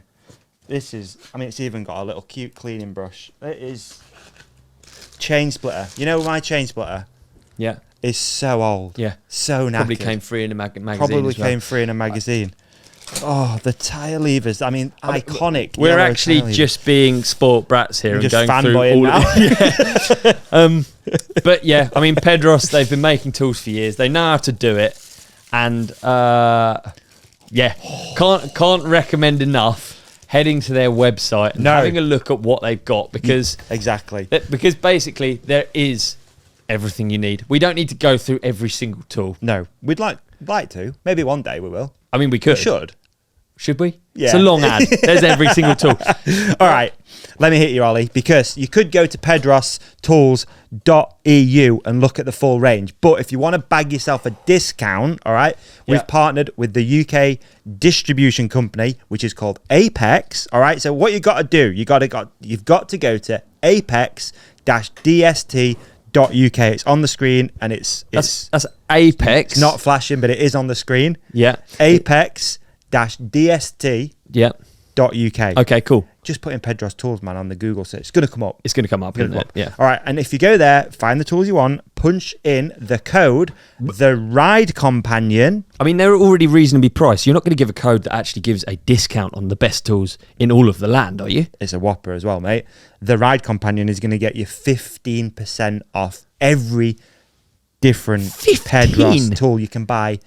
Anything on the site, 15% off. Is that all in caps or is that all in lowercase? It's all lowercase. And, mate, guess how much easier winter's going to be if your bike's dialed in. The Ride Companion, 15% off. Yeah.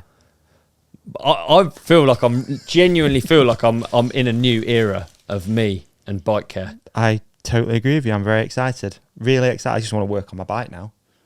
Should we have a bit of a workshop session tonight? That sounded wrong. Yeah. You know what I mean? I just want to work on bikes, dude. Right. Let's do it. Yeah. Thank you, Pedro's Tools. 15% off apex-dst.uk. Enter the code Ride Companion. And it's Christmas, isn't it? You know what I mean? This is unreal. This is the most excited we've been on an advert, I think. That says something. Yeah. Big up, Pedros. Big up, Pedros. Back in. Beautiful. Good break, that one.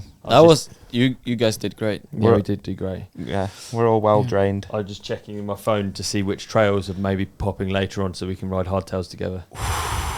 Be nice. Imagine nice if we can make a sunny Friday afternoon in the UK. Dreams. The dream. Where were we on the timeline? Oh yeah, we were just speaking about MJ Johansson coming onto the scene. Yes. That's right, yeah. Because we're in 2016. Yes. And this was one event that I was really keen and put in work to hopefully do well at. What was it called again? It was same venue as the X Games one. Munich? Yeah, Munich Mash. Okay. Munich Mash. You remember that? Yep. Yeah, another really good course and giant events these. Yeah, it was really insanely big, with BMX and skate and everything going on at the same venue, Olympic Are these Munich because of Rasoulutions being based in Munich? Are they based in Munich? They are based in Munich. That probably helped. I think it has there because they were putting on the whole thing. Yeah. But luckily this time, so I guess they learned from the X Games one that if we put the course on the top of the hill, it might be windy. If we put it a bit further down, it could be a bit shielded from the wind. So they made an incredible course down the hill there in the Olympic Park in Munich, and I was just loving life on course and had been working on some moves at Peter Henke's place in just an hour away from Munich onto the airbag, the flip double whip and stuff. I was like, yeah, this is it. We're gonna bring it out for the contest. And then I just did on the last jump in my run, I did flip opposite tail whips. And I didn't, usually I didn't do it in practice, but this time I just felt so comfortable and I did it in practice. Oh, this worked out great. It's easy. Come contest run or finals, I just eat shit on the final jump on my safe run with a flip opposite whip on the last. Because the plan was to just get that run in the bag and then bring out the flip dub C. And then I didn't get to do that because, I had to try to collect some points. So I was, okay, I'll do the safe run again with a flip opposite tail whip on the last. No, you don't. Another huge crash, just overshoot and just, What do you think? What were your reasons? How did you rationalise why something that you could do in practice you couldn't do in finals? Just kind of judged the speed poorly, going too fast, and I guess coming back to the mathematics of doing the trick, pulling too hard or kicking the whip too slow, type thing. Yeah. So I think the first run was one of those not kicking the whip hard enough, and I barely got the whip around, but then it was kind of off axis, and then the second round was just way too fast and just ate it. kind of like tweak my ankle a little bit, so a bit annoying and bittersweet again, because I knew if I landed a run, it could have been good enough for being up there and get some points again. Yeah. To then qualify for Joyride again, which I just didn't do that year. So this is what so the pressure's changed now. A little bit. Yeah. So would you say totally. Does the pressure feel like it's on the back foot now because you like want to be in Joyride, right? In your exactly. Yeah, I mean totally, because now you're expected to be in Joyride as well. Yeah, so you're almost contractually obliged.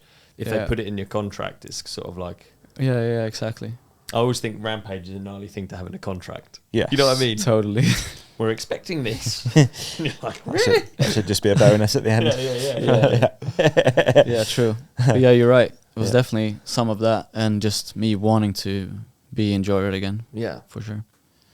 It's you mentioned Emil. Yeah, exactly. So that was basically his breakout competition. That one, Munich Mash. Was he on your radar already? Obviously, friend or just a Swedish kid you didn't really know, or what was the vibe? I've seen this little guy.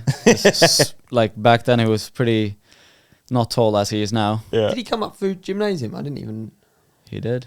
Yeah. Man, and another product. Crazy. Yeah. That is crazy. Yeah. So he's 5 years younger than me. So he's a young fella. Okay. But yeah, I guess he would have been 17 here, and then just managed to get a wild card into this. Yeah. Because this was a diamond event, this Munich Mash. Yeah, and this is a long time ago, and he's already doing every single extracurricular work event he can possibly do. Every single download of information, trick. He had a lot. He's an Excel wizard. What even is opposite anymore? Yeah, dude. He had a lot of information downloaded coming into this event. So he's just being at school, just grinding it out, putting in the reps, and then once he got the opportunity at a big stage like that, he just proved himself. And I think he probably was like 4th or 5th in that event. Wow. And then just, kind of similar, just qualified for the next one and the next one, and then Joyride. And I think he was also 4th his first year at Joyride 2016. Was he? Yeah. Wow, crazy. So many parallels with you lot, you know? Yeah. It's pretty similar. Yeah. It's like a path up there. Yeah, just looking up to Martin, going to school, and then just boom, boom, boom. Yeah. Wow. So we're still talking about 9 years ago, eh? Yeah, it seemed like I feel somewhat young, but this is starting to feel like we're talking about a long time ago. Well, I mean, that is crazy though, isn't it? Yeah. Because I started in the biking school 15 years ago. Yeah. Yeah. Like I was talking to some of the kids the other day, I was like, I started when you were born. Yeah. Yeah, nothing worse to make you feel old. It's like, and it's not even that, it's just how crazy it's been 15 years since that. Yeah. Yeah. So all good though, I feel young. Yeah. You look it, so that's all right. You always look young, baby face, dude. Likewise. Chilling, not likewise, but okay. We'll move on. We'll move on from that. All right. Okay. Still dogging around though, innit? Yeah, nothing about Still dogging around. Still dogging around. Yeah. Senior dogging. Yeah. It's just one of those old dogs. Still, the tail's still wagging. Yeah. We can't have him put down yet. He's still eating. Few people are like, oh, mate. He's still eating fine, and he runs around every now and again. He enjoys his walk. He still goes quite long. Quick. He's fairly quick. Good endurance, yeah. Too good. All right, so what happens next, man? Yeah, what's next? I guess me and Ollie had the time there. We catching up to the 9s in Russian Pass. So 9s. So this is we've already gone through this huge transfer. Yeah. Oh, big injury. Of course. This is where we started. So the thing was, we brought it full circle. Oh, it's pretty full circle That's moment. Pretty nice for podcasts. That's pretty nice. Yeah, it's nice. It is one of those, right? So I was still like, I didn't get injured badly. So just 2016 kept on going. I was loving it, just riding. Felt good on the bike. And then, had that big one at the 9s event. How did you, if you were to look back at where your career was at that point, what was your headspace? What did you think was going on? I mean, as I was saying, I was still... I had the time of my life that week. I never had more fun riding, and just loved that focus hip. It was the best hip ever. Yeah. And then for some reason, I thought it was a good idea to try this transfer, but it would have been sweet and easy, but I just miscalculated it, I think. Yeah, but even the transfer is almost like a sign that you're having a good time. Yeah, I guess it's kind of a byproduct of just loving it. It's like looking at different different avenues of what can we else do here, because it was maybe not planned to do that transfer, like when you scripted the course. I'm not sure. I would say definitely not, no, but yeah. I mean, looking at it, it was quite big, yeah. Yeah. Yeah, I wish I was able to get redemption the next morning, but X-ray said otherwise. Oh, really? Yeah. Oh, that was a C6? C7, yeah. C7. Yeah, I mean, you wanted to ride later that day, I remember. Yeah, I mean, I felt completely fine. Where's the worst crash? It was such an awful crash. Yeah, I mean, it's looking at it, it's like, wow. I got really lucky for sure. Yeah. Because, like I said, it was the most chilled injury I've ever had. Crazy. I just had to wear the neck brace for a month, which isn't that like hard compared to being in a sling and stuff. So that was 17, was it?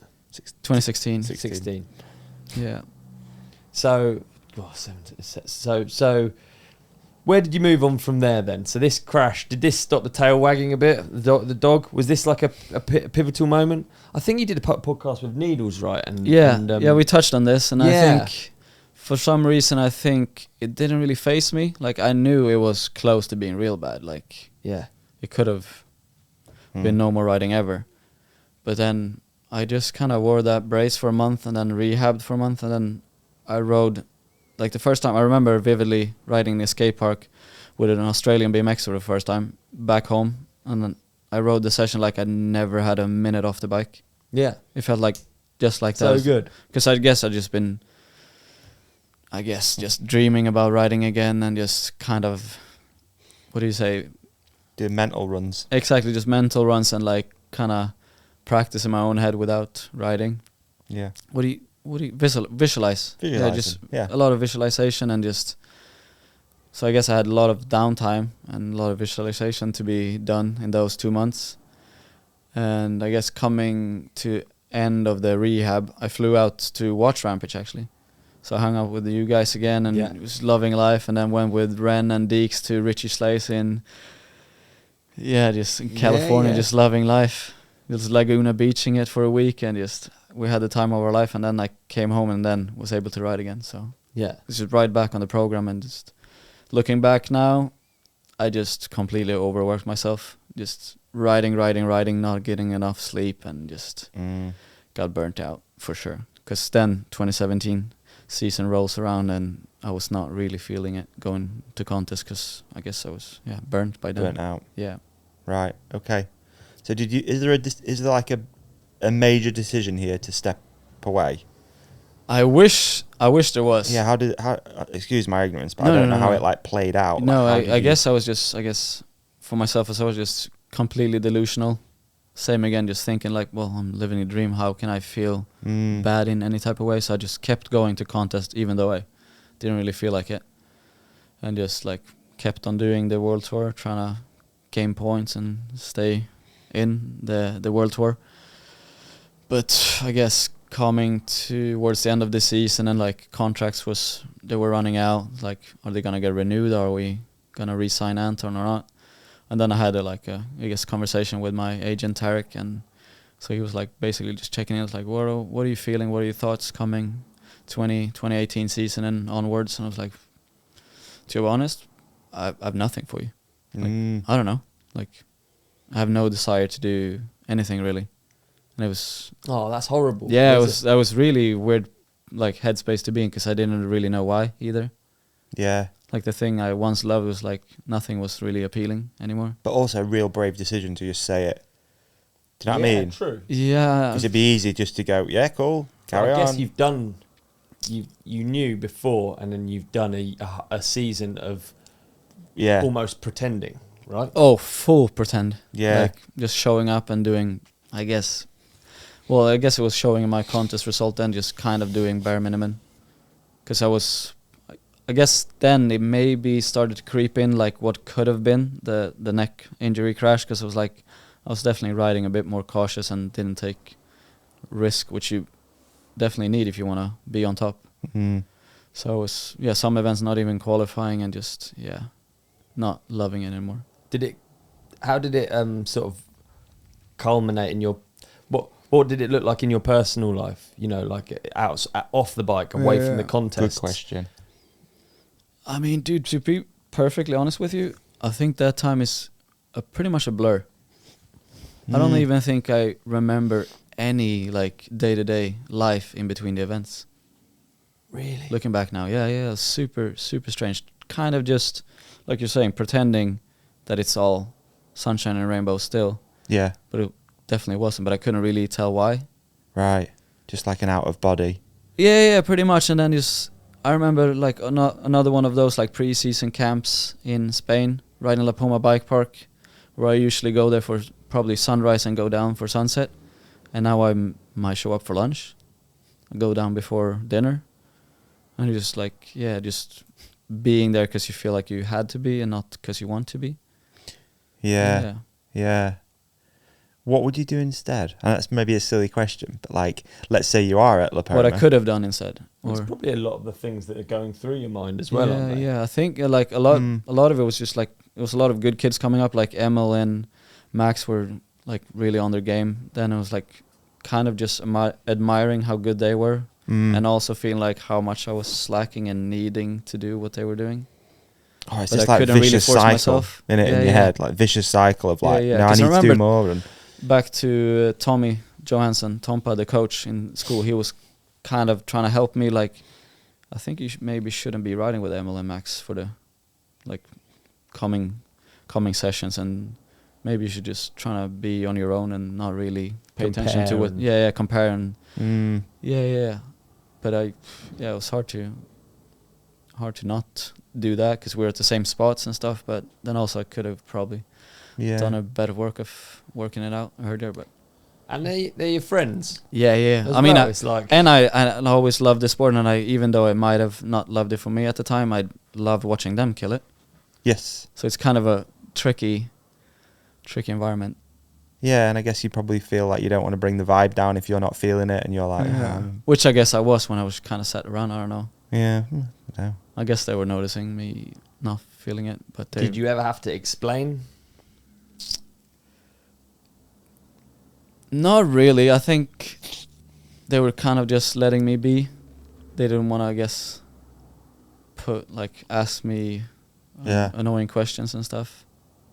And they were also younger than me, so I guess it was, I don't know, they probably wasn't looking at it the same way as we can do now. So I don't know, it's tricky. If you could tell yourself something with the perspective you've got now, zoom out, what would you have said? Like, interesting, huh? I mean, now knowing what like lack of sleep and stuff can do to you, I would tell myself to just maybe cut yourself some slack and get some rest, and hopefully it'll bring back the joy, and just maybe You weren't sleeping, no?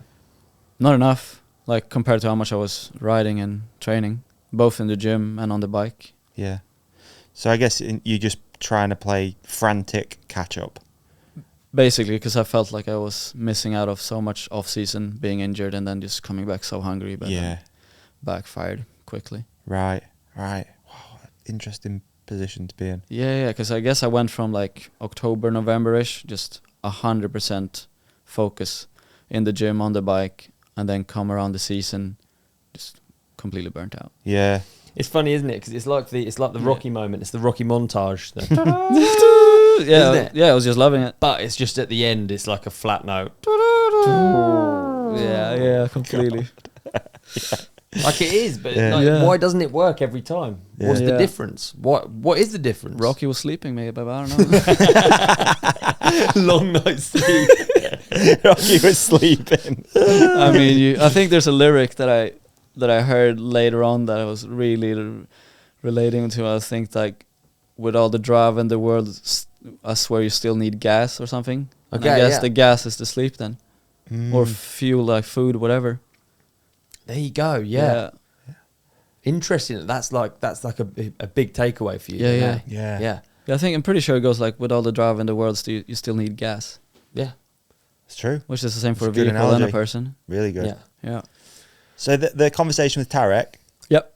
That's pretty much the point where, and again, I'm kind of mindful here of not like throwing anyone under the bus or whatever, but like, you know, when you get the Red Bull contract. Yep. That seems like something that a lot of athletes have forever, whether they go through bad moments, come back. I don't know. There's not many examples Yeah. of people not having it. Does that make sense? Yeah, I hear you. It's definitely usually like a long-term partnership. Yeah. And I remember actually, I think this is the year or two before, Peter Henke, the German slopestyler, who's now colleague with the judging.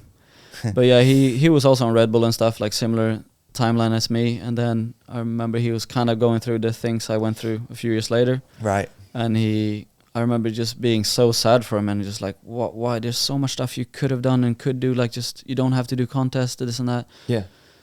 But then it also like ended up him, because I guess we were contracted to do contest. And I guess neither of us kind of thought we could just potentially bring value elsewhere. So, yeah. Yeah. Right. Mate, it's really cool to see with both of you going through something like that both of you have found the love again and amongst it. And like, you know, I think that because I was aware of Peter as well. Yeah. Do you think part of it is that not that there's any bad in it, but like athletes become like thrust up into this thing. Yeah. And sometimes some people can deal with it. There's every version of person. But sometimes it is too much. It's like... Yeah, totally. So I guess end of 2017 season when we kind of put everything... Because we basically said, me and Tarek, like, okay, let's just kind of press pause on these contracts. We didn't really know what the future would hold. And then I was kind of, like... got into a deep depression and just was kind of useless at home. Stayed with my parents because I moved back from the biking school town. Okay. I was just back in my boy room, and I remember vividly one morning my mom just asked me like, "So how are we doing? Like, I can see you're not yourself," and because I barely got out of bed in the morning, and it was like horrible state to be in. And where am I going with this? So then I seeked some help and talked to like professionals and stuff, and he like showing him clips of contests and stuff, and he was like kind of touching on what you were on, like, okay, I can see there's a lot of high adrenaline and kicks, and you just you're just this guy, and then once it's not, it's probably tough to deal with. Honestly, there's not a version of it that's more intense than what you've actually gone through. Having that much scaffolding in your home, dude, and you got the helmet on that everyone wants, and you got the bike that everyone wants, and everyone knows you're the man, and you're just thrust into it, and you're making it worse. You're winning, dude. You're getting that experience of the win. What a dumb idea. Yeah. Do you know what? Like, it is interesting though, looking at it objectively, isn't it? Because it's like, how can you match that experience? That experience is not something that I can really relate to. I don't have that experience. That's insane. No, that's it's peak. Yeah, Hollywood I'm movie, peaking. It's fascinating. I'm peaking too soon. to zoom out and look at it like if it was a Sims character. It's like, it's obviously not going to sustain this. Yeah, it's impossible for any great length of time. You just said you're peaking too soon. I actually, do you think that? No, I don't know, but it was a lot of good things happening at once. Yeah.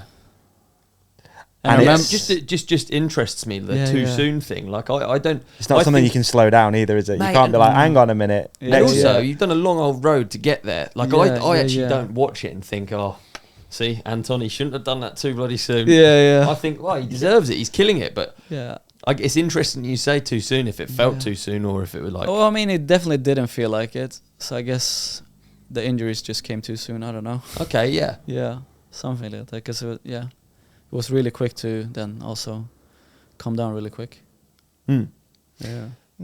So like the rock bottom moment you're talking about, I'm Fun Time Freddy. I don't want to talk about the sad things, but we're talking about it. And what did you say to your mum when you were in that place? Like, is it hard to look back on those moments, or is it like? I mean, now with enough perspective, I think it's fine. Yeah, and I can definitely like understand it, because back then I was just, like I said, just delusional. It was like, why am I feeling like this? I don't know why. Like, it was just so weird. But I guess pretty much fired from your job and you don't know what to do with your future, it kind of does that to you in a way. And I guess I told my mom, I don't know, I'm fine. What do you mean? Kind of thing, just completely in denial. Yeah. Embarrassed or not? A little bit, probably, yes. Okay. Yeah, because again, like, I shouldn't be. Sorry, that sounded horrible. No, I completely valid, because I was probably embarrassed and like I'm not allowed to feel this way when I've lived the dream. Yeah. For a few years. Yeah. Yeah, I don't know. Yeah, it's difficult. And how long did that moment last? Yeah. Not that literal moment, because obviously that lasts like probably like a normal conversation with your mum. Yeah. So just in a bit. Yeah, I'll have chocolate in a minute. Yeah, I'll be down in a bit. Yeah. I'll bring you some coffee and a donut. Yeah, exactly. No, but to be honest, I've probably for a while, like looking back now, like I think it was almost at least a year completely like that. Was it? Oh, mate, I'm not real completely. sorry, because I didn't even. Yeah. I didn't even know. No, really. I mean, I was still pretending that I was decent, like somewhat fine, but internally was definitely not. But I guess it started showing with me just, I mean, I didn't have it as a job anymore. I didn't have to perform. I didn't have a Red Bull helmet. I didn't have that. So did that help? In a way, but also I remember thinking like, okay, so I know we're not going to renew this contract. We're not going to renew this. And then going into a meeting, end of the year 2017, it's like, okay, if we drop this contract as well, then it's no point of even trying next year.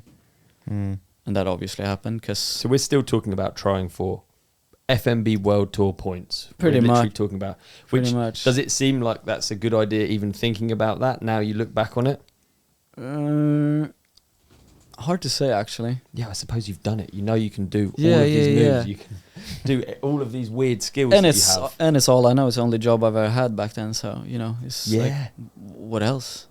I don't have a better idea. Yeah. I think, is that a bit of a negative of the, I'd say so. of the going through the gymnasium? That is the path you come out at.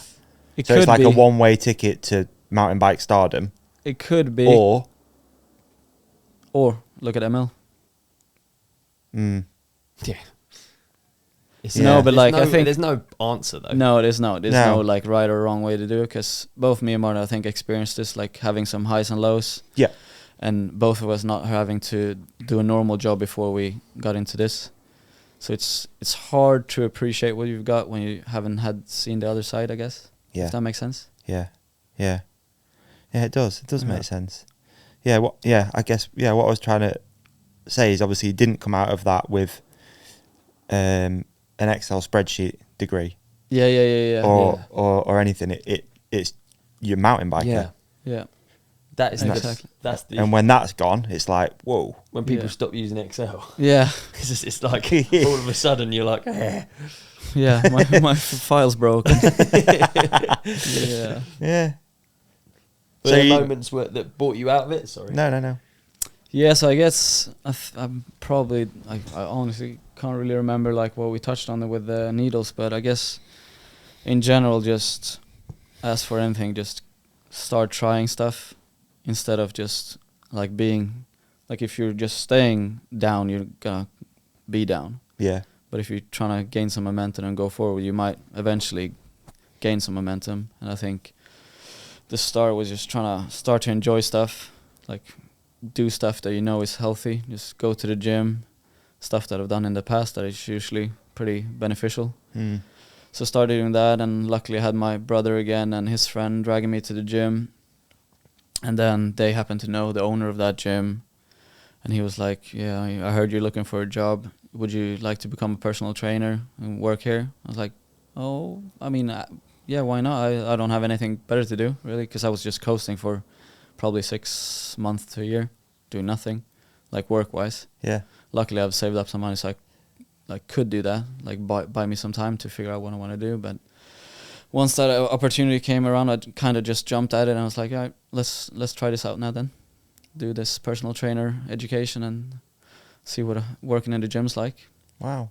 Wicked. So movement in literal terms, physical terms, and movement in like a direction or a path that you're taking. Both of those things helped you out. They're just moving. Exactly, just moving forward. And then just also big part was meeting my current girlfriend, Linnea, my lady. And every great man is a great woman. Oh yeah, the mother of Zoe, my child, my daughter. So yeah, she's a big part in this as well. So yeah, owe her big time as well for getting me through those dark times. Whenever we've kind of spoke about darker times and stuff on the show and some of my own personal stuff, but anyway, it's like, I don't know why, by the way, I say current girlfriend. She's my girlfriend. There's no changing that. Yeah, put a pin in that. Yeah, put a pin. It's like you have like I think a bit of an analogy. You've got like your trick bag for your riding. You've got like Superman's and flips and stuff. But then you build out this bag when you don't feel good that you can start pulling things out of. True. Movement's going to be one of them. Friends is going to be another one.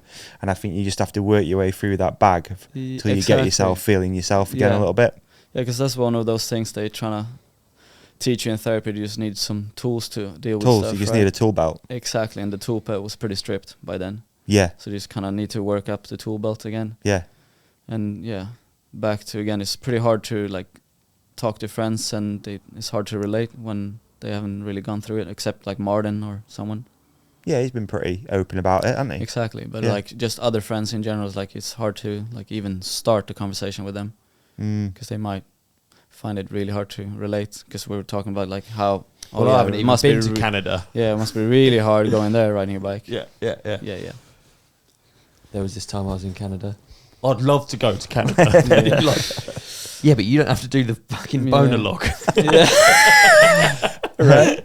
You can just go there as a tourist. He's like, what's a boner lock? Don't worry, I don't want to talk to you anymore. You don't have to know that. The stuff you're talking about, I guess, do you think there's athletes now on the tour that are going through it that maybe are having to I mean, it's hard to say. I mean, it's so tricky for me to say what it would look like from the outside. Even my 2017 season, I'm sure they look pretty pointless. Like, I'm sure people like were noticing like, okay, he's not really feeling like himself, or something is wrong, something's off here. From within the organisation, people that travel with you. Yeah. Because I'm probably not as outgoing or just keen in general for anything, you know. I mean, even remember like vividly playing just golf or anything that I used to enjoy. Right. Being on like the 15th hole, be like, oh, I have to do another 3 or 4 holes of this, really? Yeah. Just want to go home, do nothing. Yeah. Yeah. But mate, you're back on the tour, and what a valuable person you are. Sorry. I guess I completely ignored your question as answering about people on tour now. But I mean, I guess it's hard to tell what people are going through. Yeah, I guess it is. Yeah. But I think it's great that you are now back on the tour. Dude, yeah. He's back on the tour. And like, who's better to have, you know, coming to each of these events and having people to talk to. You know how important it is to talk to. You've had Martin all the way through your career, and how valuable that relationship is. Oh yeah, great You mentor. can now offer that to other people. Yeah. As well as judging them on their slopestyle runs. But okay, so let's talk about this chapter. This is exciting. This is super exciting. So I guess I gotta almost thank COVID for this. Yeah. Because I mean, as it was fun, but it was maybe not for me, the personal trainer. I mean, I had a good time doing it. I did it for 2 years. Did you? Yeah. Work with clients and stuff in the gym and helping people. I mean, anyone really who walking into the gym, could be a beginner, could be an athlete, whatever really. Because it was just a normal commercial gym. Okay. So it was cool doing that, just something different. But then once COVID came around, people got a bit scared of the gym. So the schedule got a bit less filled, which in hindsight led to me discovering my love for biking again. Oh, did you ride it all in that 2 years, or were you? I did, but let's say I rode for 350 days a year before, I rode for maybe 10. Right. That year. Yeah. So yeah, it was definitely a blessing in disguise for me, just getting that like free time again, and just biking. Okay, I used to love this, and I can see why, and I feel like I haven't really gotten any worse. This is still as fun as it was when I was 12. Good, so yeah, it was incredible. That's amazing. What was it that sparked you to get Did you obviously you kept bikes from before, but yeah, I didn't sell any of the Canyons. I just had them laying around and just picked it up, and joined Max for a session, or Martin or Emil, and just fell back in love with it. I know, just the best in the world. Yeah, I'll just pop over and hang out with those guys. Yeah, and they happen to be the best in the world. Just jump back in for a session. So gnarly. Yeah, I mean, I wasn't maybe keeping up with Max and Emil, but just right back to my level anyway. I think it's just in my head when you said it. You're like, oh, he's just pedaling around the forest. Yeah. You're like, I was thinking the same. He's in a skate park. Yeah. I was thinking the same. Couple of 180s in an underground car park. Yeah. That's what I was thinking. Nope. Oh dear, that's funny. Yeah. Right, so back, you know, kind of found the love again. Yeah, definitely. Picked up the relationship with Canyon. Exactly, yeah. So I'm really grateful they were kind of welcoming back with opening arms. Just Sick. like, yeah, because we never had a like bad fallout or anything. Just me kind of losing track of the job.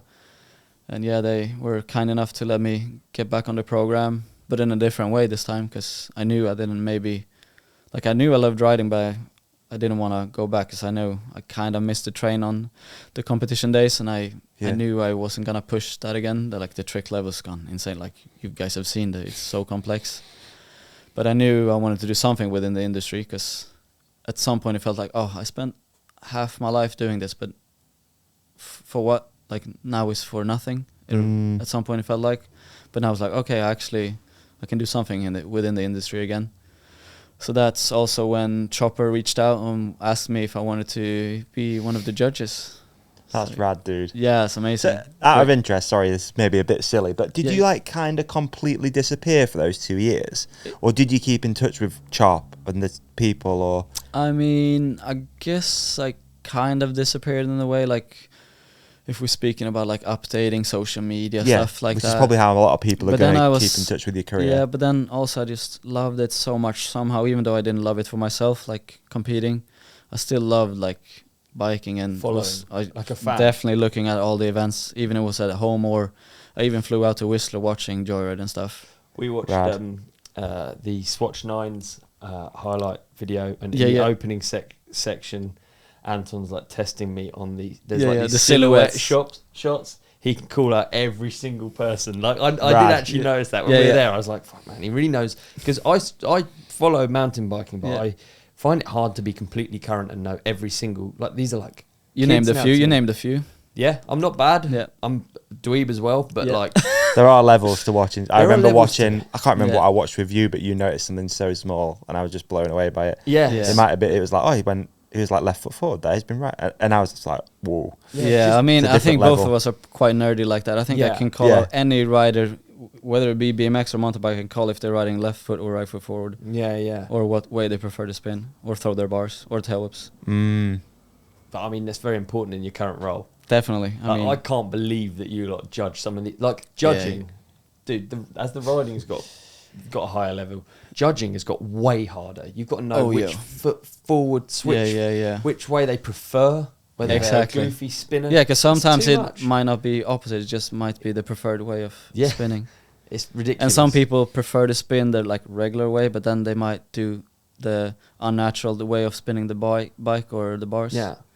I love it because I hang out with Chop. Yeah, as much as physically possible, because I love every moment, because we're very silly together. Yeah. When I see him talk about like runs or his job or judging, he's not a silly man. He's dialed as he couldn't be more dialed. He knows everything there is. He's an amazing judge. Yeah. And I don't know. I think it's How does that judging panel work? Are you focusing on one specific aspect? Or are you overall? Yeah, what it looks like is kind of, we are usually 5 to 6 judges. One of us is head judge. I've done it a couple of times, and then you kind of stand back and overlook the whole operation. And then we have 4 or 5 scoring judges. And all of us are basically doing the same thing. Okay. And then all of those scores are put in, and the average of that, the head judge kind of decides, is this where it should be? And then, I guess we usually have room to discuss if this is fair or not. Okay. And I guess this is where people usually get a bit hung up on the points, because the points doesn't matter whatsoever. Okay. It's only the placing. Right. The points are just a tool for us to put them somewhere. Okay. So I wish almost we didn't even have points. You could just go, he goes into 4th. Yeah, because how is this guy placed 5 points ahead of him? Yeah. Because on the scoreboard it kind of looked like it's a big gap, but we usually just have to put that in order to maybe fit 5 other guys in that gap. So that's why the scoring sometimes might look off, even though the placing might be completely accurate. Yeah. I don't know, but yeah. So the scores is just a tool for us to placed and where they should be. Okay. If that makes sense. Yeah, totally. Yeah. So what's your current relationship with biking? I mean, it's a good one. I was just You're here now. You brought a bike. Yeah, dude. I was just telling Ollie and Matt the other day when he picked me up from the airport. It's like I think I finally have a really healthy relationship with biking. Nice. Where I'm like, I guess just riding for the right reasons and judging and loving and still staying in, because a lot of these friends, people that I'm judging are my really close friends as well. Yeah. So it's kind of a weird dynamic like that. But then Chopper said a really good thing when he got me on the judging panels. Just every run you see, just kind of look at them as a silhouette. Don't really nothing else matters. Just what they're doing on course. It doesn't matter where they're from or who they are to you. Just whatever they do on course, they're just a silhouette to you. And you judge it. So good. You just judge it like that. Yeah, it's a really clever way of seeing it. But yeah, back to your question. I guess my riding now is just for fun, and I hopefully can turn it into a bit of more of a job. Even though I have some support from great partners with Thule and 9 Yard and some hookup from Canyon, but we all know the cycling industry is hurting a bit, so it's a bit tough with support these days. Yeah. Well, I mean, you've got all the tools necessary. I'm looking forward to riding with you in a bit, hopefully. Yeah, let's go for some trails. See some stuff come out of the bag. The bag, yeah, the sleeve. I was going to say sleeves. You put them on the sleeve, but you've got the big short sleeves. These are short sleeve at the minute, but you've got really massive wizard ones with so many different opposite tricks in there as well. Yeah. Hopefully we can bring some out for you. Nice, dude. Yeah. Well, it's been fascinating to sit and chat to you, dude.